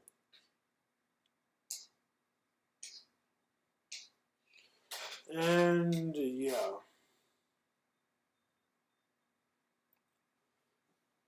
And if what I'm saying is about how there can be people who can be seen as quote-unquote guilty for setting death around movies and still not good enough, well, there's one more thing I can say about it, then that's about it. If you still don't like what I would say, suck it. But here we go. I'm not sure if any of you watching this have seen this movie called The Bully. If you guys don't know what I'm talking about, well, if I can be very honest, why I feel like talking about that particular movie would be, well, when regarding this movie called The Bully, it does indeed help successfully prove that sometimes there can be bullies or trolls who can most certainly do anything in setting of a suicide, even if it can be seen as quote-unquote pure negligence. But yeah. And the sad thing about that is you guys not only have Robin Williams, who would sadly go through such puberty, but also there even be others that exist who ever want to commit suicide just because, well, poor mistreatment to prove that. Like, for example, while I be both in residential school and again while I'm at my group home, I always get to watch the news a lot, not necessarily intentionally, but rather it happens that way either way. But anyways, I hear a lot of tragic stories all the time, And I especially remember there would be this one person on YouTube, in whom indeed is a fan of Thomas the Tank Engine, who once did this video a while back, responding surrounding those so-called Ken Friedel haters. And yeah, being as somebody who happens to have this need to include things like My Little Pony and Thomas the Tank Engine in epic battles, I can definitely see how, it definitely does make me feel sorry for good old Ken Friedel to go through all that streaming. But anyways, yeah, this person on YouTube I'm talking about, well, he made this video. He brought up this interesting story about this kid, who actually liked My Little Pony up to the point that as he did get constantly bullied, there's a moment where he attempted to kill himself up to the point that he would even get hospitalized or stuff along those lines. And yeah. Even guilty enough on my end, I even once considered killing myself for the sake of having to be bullied as well.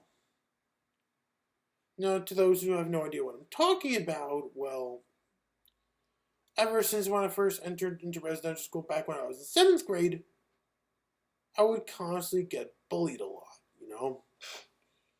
And every time it happens, that'll be no fun.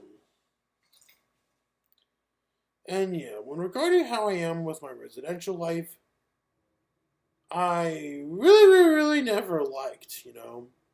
And whether the guys all like it or not, there is indeed a good reason why I like to regard my Ardsley life as a success, whereas life in residential, on the other hand, major failure for me. Major train wreck, major disaster, major folly for me. Well, that's because, well, when I went to school in Ardsley,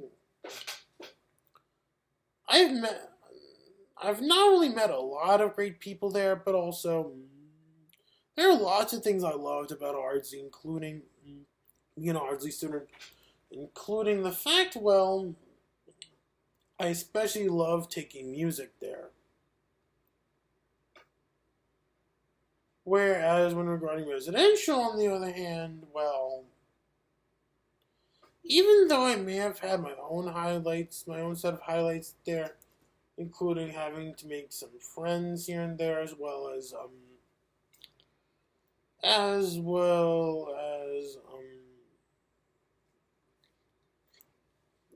other things happen, like good things happen, like I was properly taught not to plagiarize, and you've heard that right. It also means you, hi Leo. I definitely, yeah, when using other people's content, I definitely just knew I had to know to give credit whenever it's due, of course. And,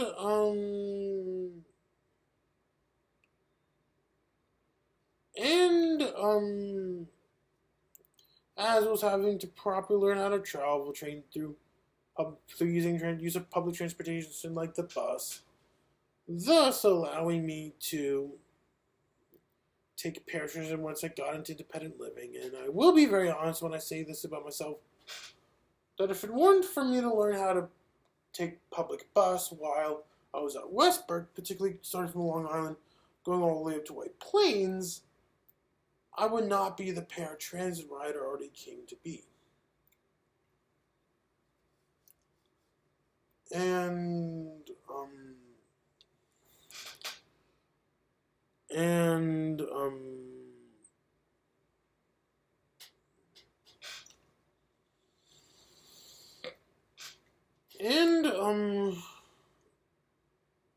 yeah, as well, yeah, even if there may have been some good things happening to me while I was in residential school, that still doesn't excuse what a big folly things were for me while in residential.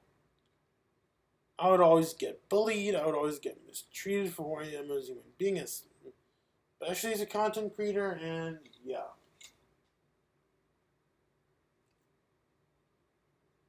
And when regarding Mr. Ben, I will honestly say how much I'm angry at him for wanting to not just run epic battles, like make it look like what I would, like people like me, for example, would most likely see coming from a 4Kids, like what you see come from a 4Kids dub, but also at the same time, he wanted to destroy my entire life as a filmmaker. Do like what Chrissy Trotta did to AniMat. And yeah, that is no good. I bet we can all agree for the way of how Chrissy Trotta treated AniMat. That'll be a major no-no. But yeah. Not only is there that was to give me the idea of wanting to kill myself, but also, Another thing happened in my life. That is, of course. Now, I'm not sure if you guys hear that I've been going through such a stressful creative life, but for those who don't know what I'm talking about, well, even though I was originally going to talk to a video and focusing on its own about that, well, I guess in the end of the day, in the very last minute, I decided to talk about it now. When regarding to this so-called stressful creative life I've been going through, well, not only, I will be very honest when I say this, I would really didn't put me through such a stressful creative life would be that, on one hand, you can indeed find AniMat fans in general, like Caleb Corey outside of Mirabelle, Christy Shot, and Ray, for example, can do most of them do anything to support Azuchi Guardian's idiocy. Not only that, but also when regarding Azuchi Guard in particular, this, as I pointed out before, this is indeed the same exact person who did indeed illegalize the idea of preschool characters popping up in crossovers, even if it's done as a Toys to Life video game. But on the other hand, you have Dante, who would do anything to be supportive towards such ideas. Yeah, that's what resulted me in going through such a great life in a nutshell. Stressful kid of life in a nutshell. Where not only go face depression, was not only would that result in me wanting to kill myself because of that at one point in my life, but also other things happen, such as having bad blood sugar. That is not something to joke about. I know there can be some people online who would do anything to joke about having bad blood sugar. And you guys see why that is, that in the past 2 empty vlogs, I did indeed publicly talk about the fact that I have diabetes. Well, yeah. This is what happens when you have people who refuse to believe that there are people like Caleb Corger and Mia Ray, for example, who can indeed support Azuchi Guardian's idiocy. And that's not the only thing to prove that anybody who tells me or you that nobody cares about Azuchi Guardian is pretty much just sugarcoating, up to the point that they're trying to make me and you feel better. Of course, if that wasn't enough, well, if you really think nobody cares about Azuchi Guardian, then perhaps you have no idea that you guys not only have people like Caleb Corey and Mia Ray, for example, who do indeed support Azuchi Guardian's idiocy, but also, you guys also do indeed have people like Morgan Ledger and Hamilton, especially Morgan Ledger, who does indeed get put down surrounding me. And when regarding of how people can be with the ideas of characters such as Chun-Li, Ezio, and Rita Rabbit in Smash, well, let me say this for a fact that from what I've seen in the past, especially within the entire Source gaming community, there are not too many people who would love to see characters like Chun-Li, Ezio, and Rita Rabbit in Smash. Even if all those characters named do indeed meet the criteria of what makes someone Smash worthy, because here's the thing, something I always get about use of non-Nintendo characters in Smash is that not only do they need to originate in a video game, of course, but also they need to carry game history as well. Hence, that's why characters like Sonic, Bayonetta, Snake, Simon Belmont, Pac-Man, Mega Man, Ryu, Ken, Cloud, Banjo-Kazooie, and Terry Bogard all did indeed, as well as Zero, all did indeed playable characters in Smash. There's characters such as Heihachi and Bomberman on the end, both, even though they're sadly not in Smash at the moment as I'm currently recording this, they both did indeed appear, they both did indeed get considered by Masahiro Sakurai himself for him to include for Smash. But even if they sadly did come to fruition. But, yeah.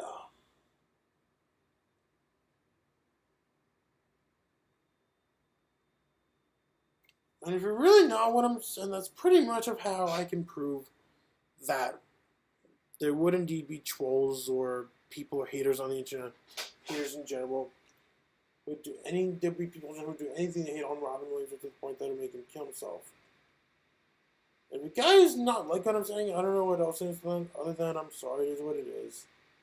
And as I said before, that now goes to the entire Source Game community, but also especially you, Eldon, to go watch The Bully. And you guys can all see my point on what horribly wrong with Robin Williams, you know.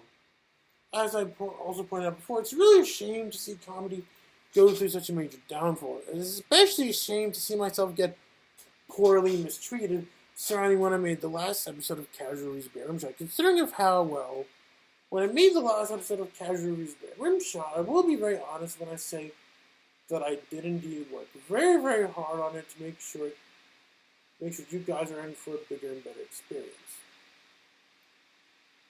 But yeah. Enough talked about it as a Guardian. Time to get into some other things I like to address as well. This time I'd like to talk about Morgan Ledger this time. Now I'm sure all of you are probably going to ask me, what about Morgan this time? Now in case you guys haven't noticed, there was one certain time period when Casual Reviews Bear Rimshot was a Public Apology Part 2 was not on my YouTube channel. No, people wasn't as disregarding for that one, but rather Morgan Ledger was just being a crook for himself. Yes, people, Morgan Ledger was being a crook with me with this one. And of course, it most certainly wouldn't be the first time Morgan Ledger would ever be a crook with me. Of course, there will be many times in the past when Morgan Ledger would not only allow himself to get put down by bullies when thinking about me, but also at the same time, it would also be worth pointing out what a major crook he is with me. But, yeah. Moving on. Yeah, when regarding the time when I feel like using clips from Morgan's videos, it is worthwhile. I'm very well aware that Morgan doesn't want to do a co-review with me. At the same time, that still doesn't excuse the fact, well, the reason why that I still refuse to remove those clips of Morgan even up to this day. Well, you guys need to understand on your part, that especially means for you, Harry, if you're watching this, that all I'm ever doing on my part would be nothing more than just knowing my limits. Which, yes, I will be very honest when I say this. It's definitely not easy for someone like me to think about, but either way, I just knew I had to anyways.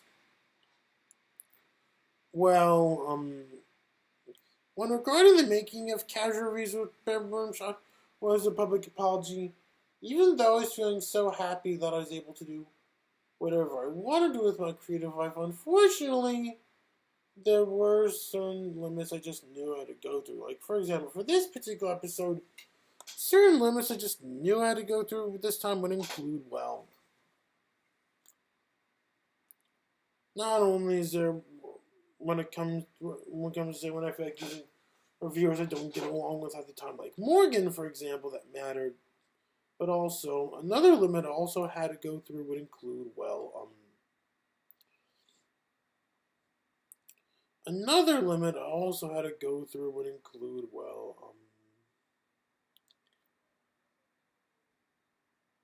whatchamacallit, oh, yes, right. Another limit I also had to go through would include, well,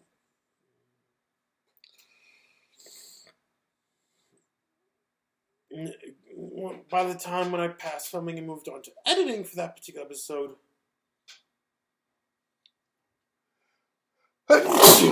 excuse me, but anyways, as I was saying, by the time I finally passed filming and moved on to editing that particular episode, there would be certain limits of whenever, say, there's a certain example I feel like tossing off that particular episode, I can only be able to think about it back when I did script writing. But then until by the time I finally passed filming for that particular episode and moved on to editing, that's where I have to live with whatever examples I gave out. And funny enough, Yes, people, there are indeed examples I would have loved to toss out for that particular episode, but sadly didn't. Mostly because of time constraints at the time when I passed filming and editing and moved on to editing.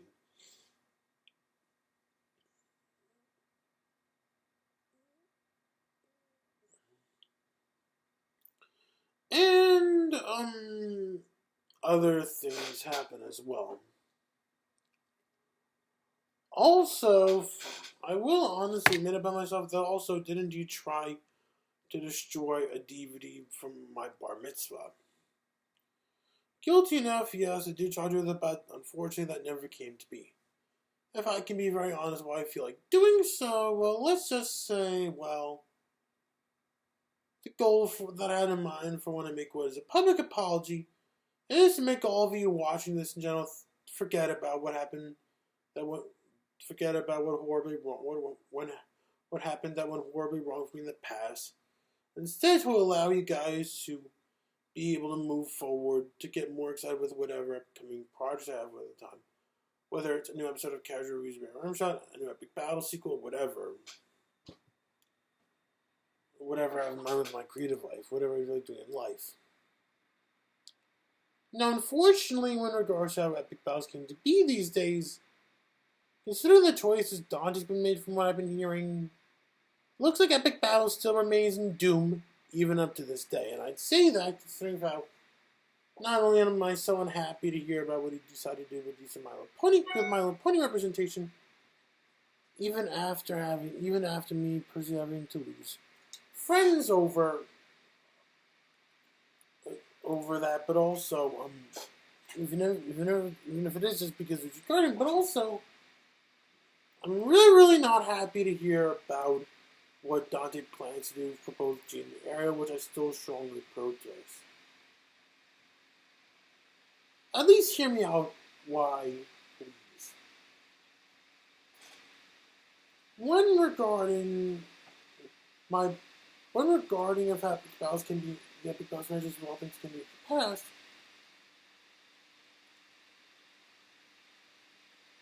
it would be worth pointing out that that there's this rule in place that originally exists for a while that for every character appearing in epic battles, they can only be a group leader up to 50% of the time by maximum rather than 75. And I'd say that'll be such a big deal for me since, well, when thinking about what I want to do with Battle of the Groups as a video game, well, as you guys can see for yourselves, there'll be many characters who appear in epic battles, not just including Ariel, for example, but also the rest of the entire Princess lineup, as well as Mickey Mouse, as well as those of Mickey Mouse game like Minnie Mouse, Donald Duck, Daisy Duck, Goofy, Horse, Skullcrab, Talon, for example, as well as everyone who can play Super Smash Bros., as well as characters of Chun-Li, as well as characters of Shang-Chi, as well as Obi-Wan Kenobi, as well as Anakin Skywalker, as well as Heihachi Chun-Li, as well as as well as a lot of characters come from Marvel and DC, and even the entire Scooby-Doo gang, as well as SpongeBob and Patrick. In all seriousness, well, when thinking about what to do with all those kinds of characters in particular, might as well offer you guys to play as your favorite incarnation, your favorite character, favorite incarnation with your favorite outfit. That's my goal for when I make Battle of the Groups into a video game. Whereas when regarding Jean in particular, I would have loved it if she can. Now, when thinking about what to do with Jane, well, considering that she doesn't even have a lack of outfits in official media, I definitely would have loved it if I can, well,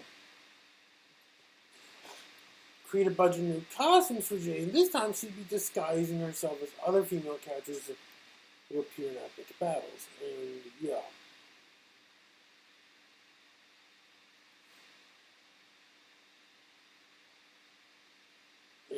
yeah, that's pretty much my problem with the idea of senior area both being group leaders and majority threat. Not just not as a kids like Ariel, but also kids in general, having to be a group leader for the entire majority of the entire big battles. Like, it would disrespect my creative health when I do work on battle of the groups. And I really don't see how Little Bill can be represented in a big battles, even if not a lot of people like Bill Cosby was it used to be. In fact, I especially remember back when I was still in high school, a good friend of mine who was also my roommate at the time, Sam Levine, really wasn't happy. I remember at that time when he heard the news about what horribly wrong with Bill Cosby or Little Bill, this is where Sam Levine decided to throw away all of his DVDs regarding to stuff starring Bill Cosby. Not only that, but also, it would also be worth pointing out that, well,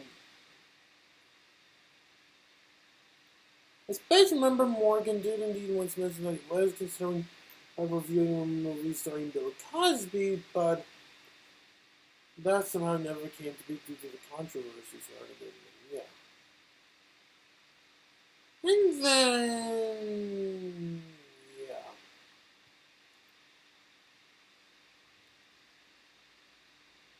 And then, of course, I'm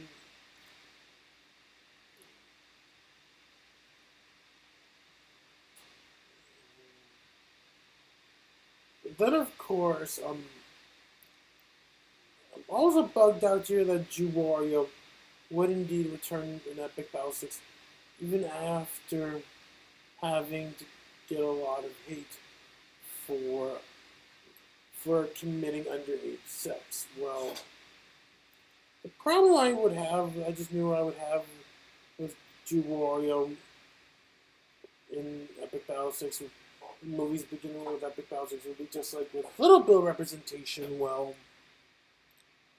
it's all about relevancy, you know. And for how people have been with Jew Wario these days, as you can see for yourself, people haven't been so nice to him just because, well, as they always say, he committed underage sex. Well, even one person in general would do anything to accuse me of quote-unquote enabling him.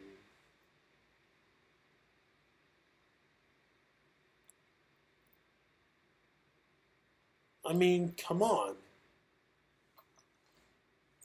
Even if he made one mistake in his life, he still did bigger and better things in his life. Like, for example, he did this video I liked years ago, teaching us viewers how to play Japanese Famicom games on an American Nintendo Entertainment System, which is really pretty cool. Not only that, but also, he even did this show called You Can Cook This. And in case if you're all wondering whether or not I would ever consider watching any other cooking shows besides You Can Cook This, the answer is yes. Well, there's also this other show that exists called You Probably Shouldn't Cook This, as well as whenever I feel like watching cooking videos, I've been watching stuff like Piece of Fiction and Binging with Babbage, which I highly recommend you all to go check out. But yeah.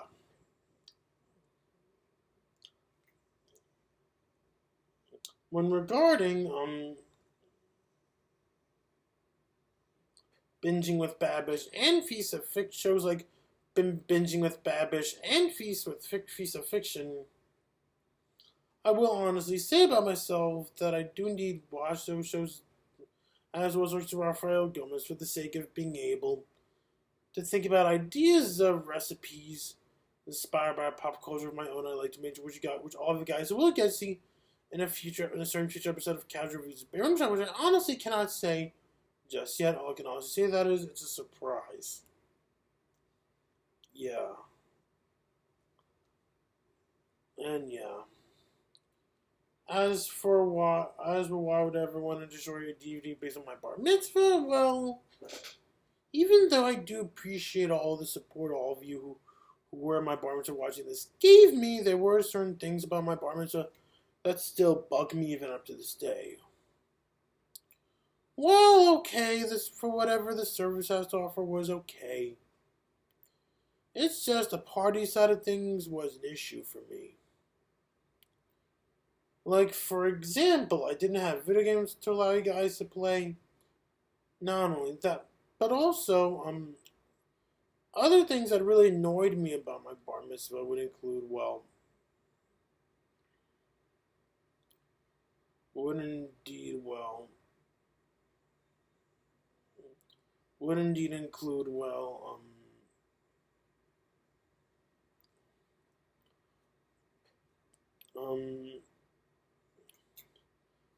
the concert. When I felt like having some, felt like bringing some music to play some music. Well, it's unfortunate that at the time when I was about to finish doing work at my bar mitzvah, I did indeed have what you would call it. Oh yes, right. I was in residential school at the time, and because I'm in residential school at the time, it means that I didn't have any equipment I was able to use daily where I can arrange music, unfortunately.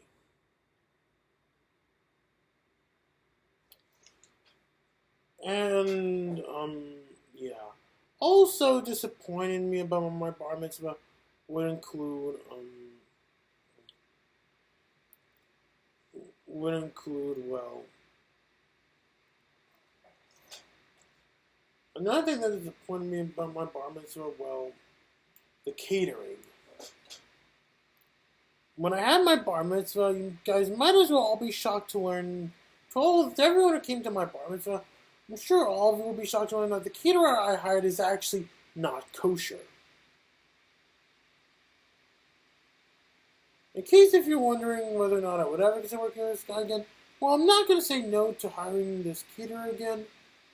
Though it would be merely obvious on my part that if I feel like running any Jewish events, not just about another bar mitzvah, but also as if I feel like doing things like Hanukkah festivals, my own Shabbat dinners, or that kind of stuff, it would have been preferable if I could use help from a place like Epstein's.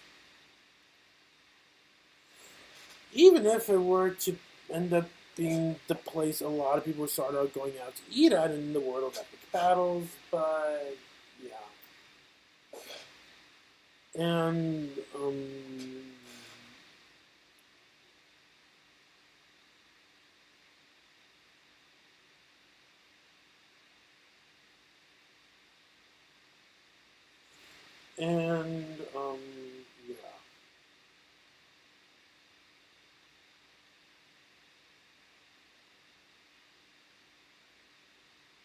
Things happen. But things shockingly happen, yeah. Also, there would be this person who used to be my cottage mate at my first residential school who threatened to kill me on the same day as my bar mitzvah. But luckily, I not only survived with that, but also, as you guys can tell, as I'm currently recording this, as well as again, I'm uploading this onto YouTube and sharing it on social media, I'm still alive. And then, whatever suicide thoughts I made in the past, I luckily survived, and I'm happy I did so. And besides, if I can do whatever I want to do with my life, I'd rather live until I'm 105, and yeah. And, yeah. Now, another thing I'd also like to discuss would be time to do a response to someone named Jada Gonzales. And I'm sure all of you are probably going to be asking me, what the fridge did she do this time? That made me feel like talking about her. Well, I've seen her post behind my back about this conversation I once had with her that I felt that she's acting straight. Now, if I can be very honest with you guys on where the fridge I got the idea that Jada Gonzales is indeed straight, or at the very least she's acting like she's straight, well, let's just say how she can be with people like Mike Mixtape, as well as a lot of people affiliated with him in the past, like AniMat and Morgan Ledger, for example.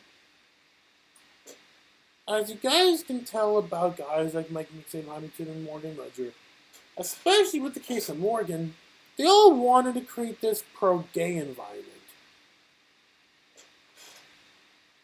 Especially with Morgan, you can tell that for the way he thinks about not just me, but also Jada as well. You guys can obviously tell that Morgan Ledger is indeed gay. I mean, don't get me wrong, I don't have a problem with people who are gay, let alone anyone who is indeed a sexual rejection not straight, but I'm just saying, but yeah.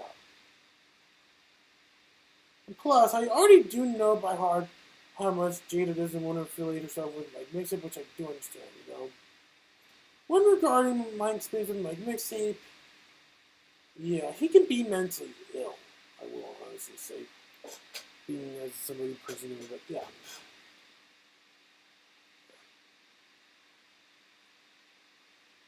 And now time to close things off with, into my long-awaited discussion regarding to both AniMat and Mr. Code. I'm sure all of you are wondering what about AniMat and Mr. Code this time that made me feel like talking about them. Well, when regarding AniMat, it'll be worth pointing out that now for those who don't know, last year AniMat did an animation podcast, or today as you call it, an AniMat's Crazy Cartoon Cast episode, talking where AniMat finally gets to answer this age-old question. I'm sure a lot of us fans of his have been a long time asking why the fridge he left Mr. Code.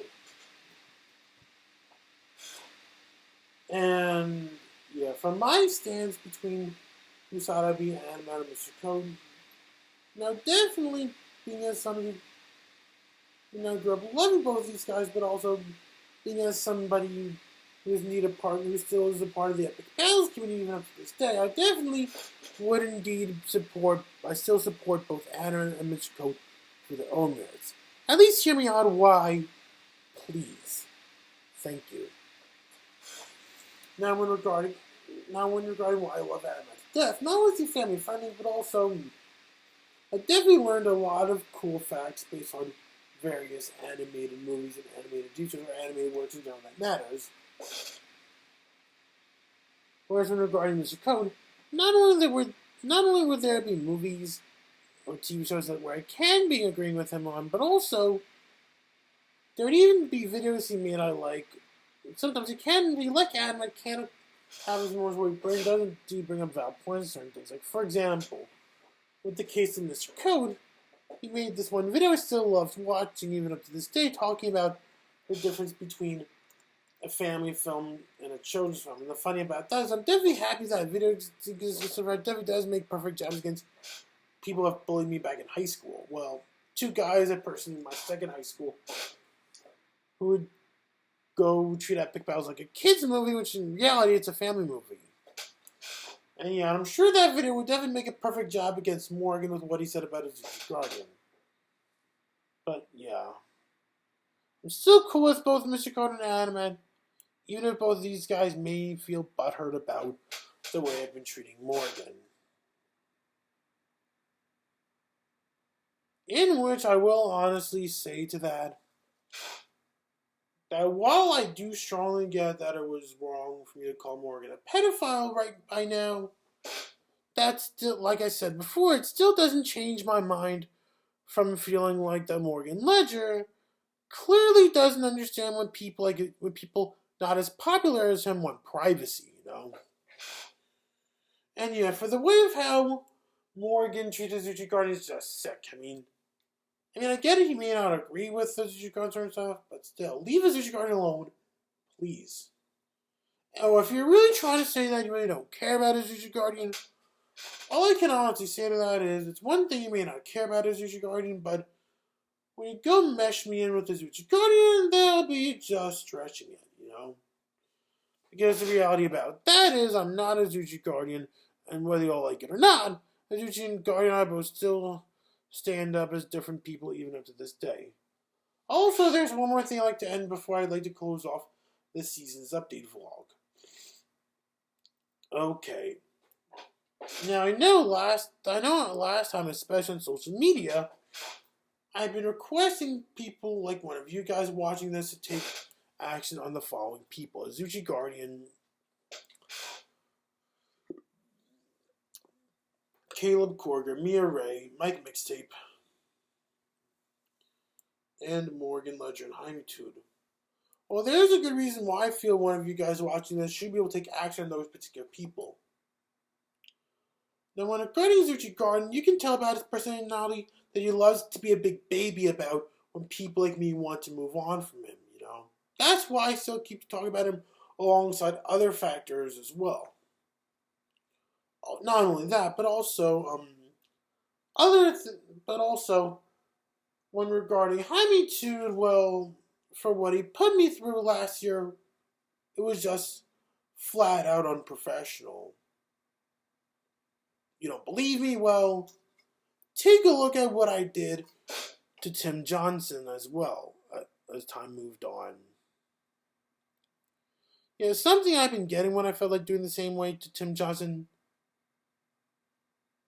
Definitely unprofessional to do to that point. And yeah, if it really is unprofessional for me to do what I did to Tim a while back, then it would also be very unprofessional of what Jaime 2 did to me.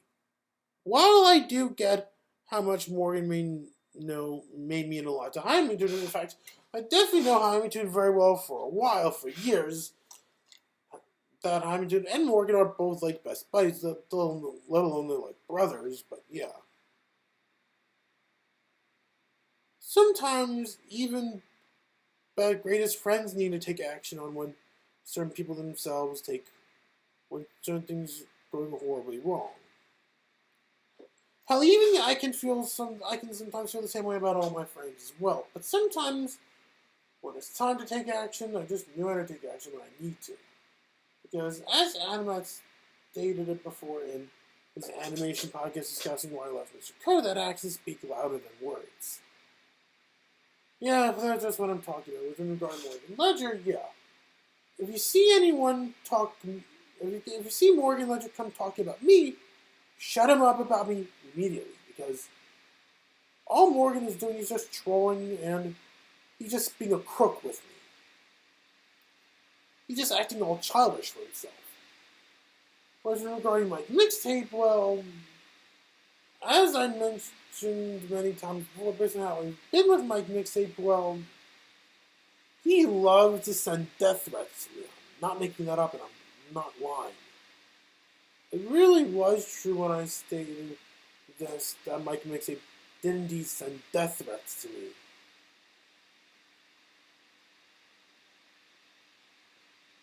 And, was regarding Caleb Corger and Ray, well, yeah.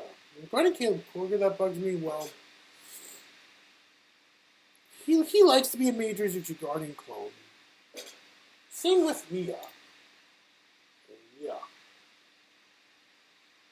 And the funny thing about that is, I'm sure if you're that major of an AniMat fanboy or AniMat fangirl yourself, I'm sure you may have noticed that AniMat, whether you believe it or not, didn't get to be in good luck, whereas Zuchi Guardian would be bad luck, which I definitely do know for a fact that Zuchi Guardian is probably going to go all Sony fanboy, a.k.a.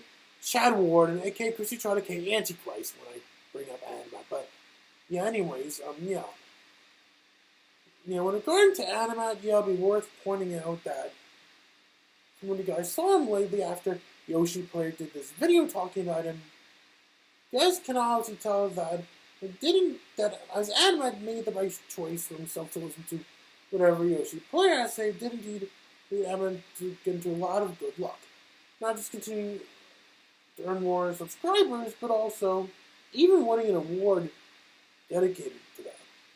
And like I said before, it's not every day of someone on YouTube to rightfully earn that. But yeah, with the case of AniMat, he rightfully deserved it and rightfully earned that, And for whatever happened to his Zuchi Guardian, on the other hand, he rightfully earned what he got. But yeah. That'll be all for my update vlog for fall 2019.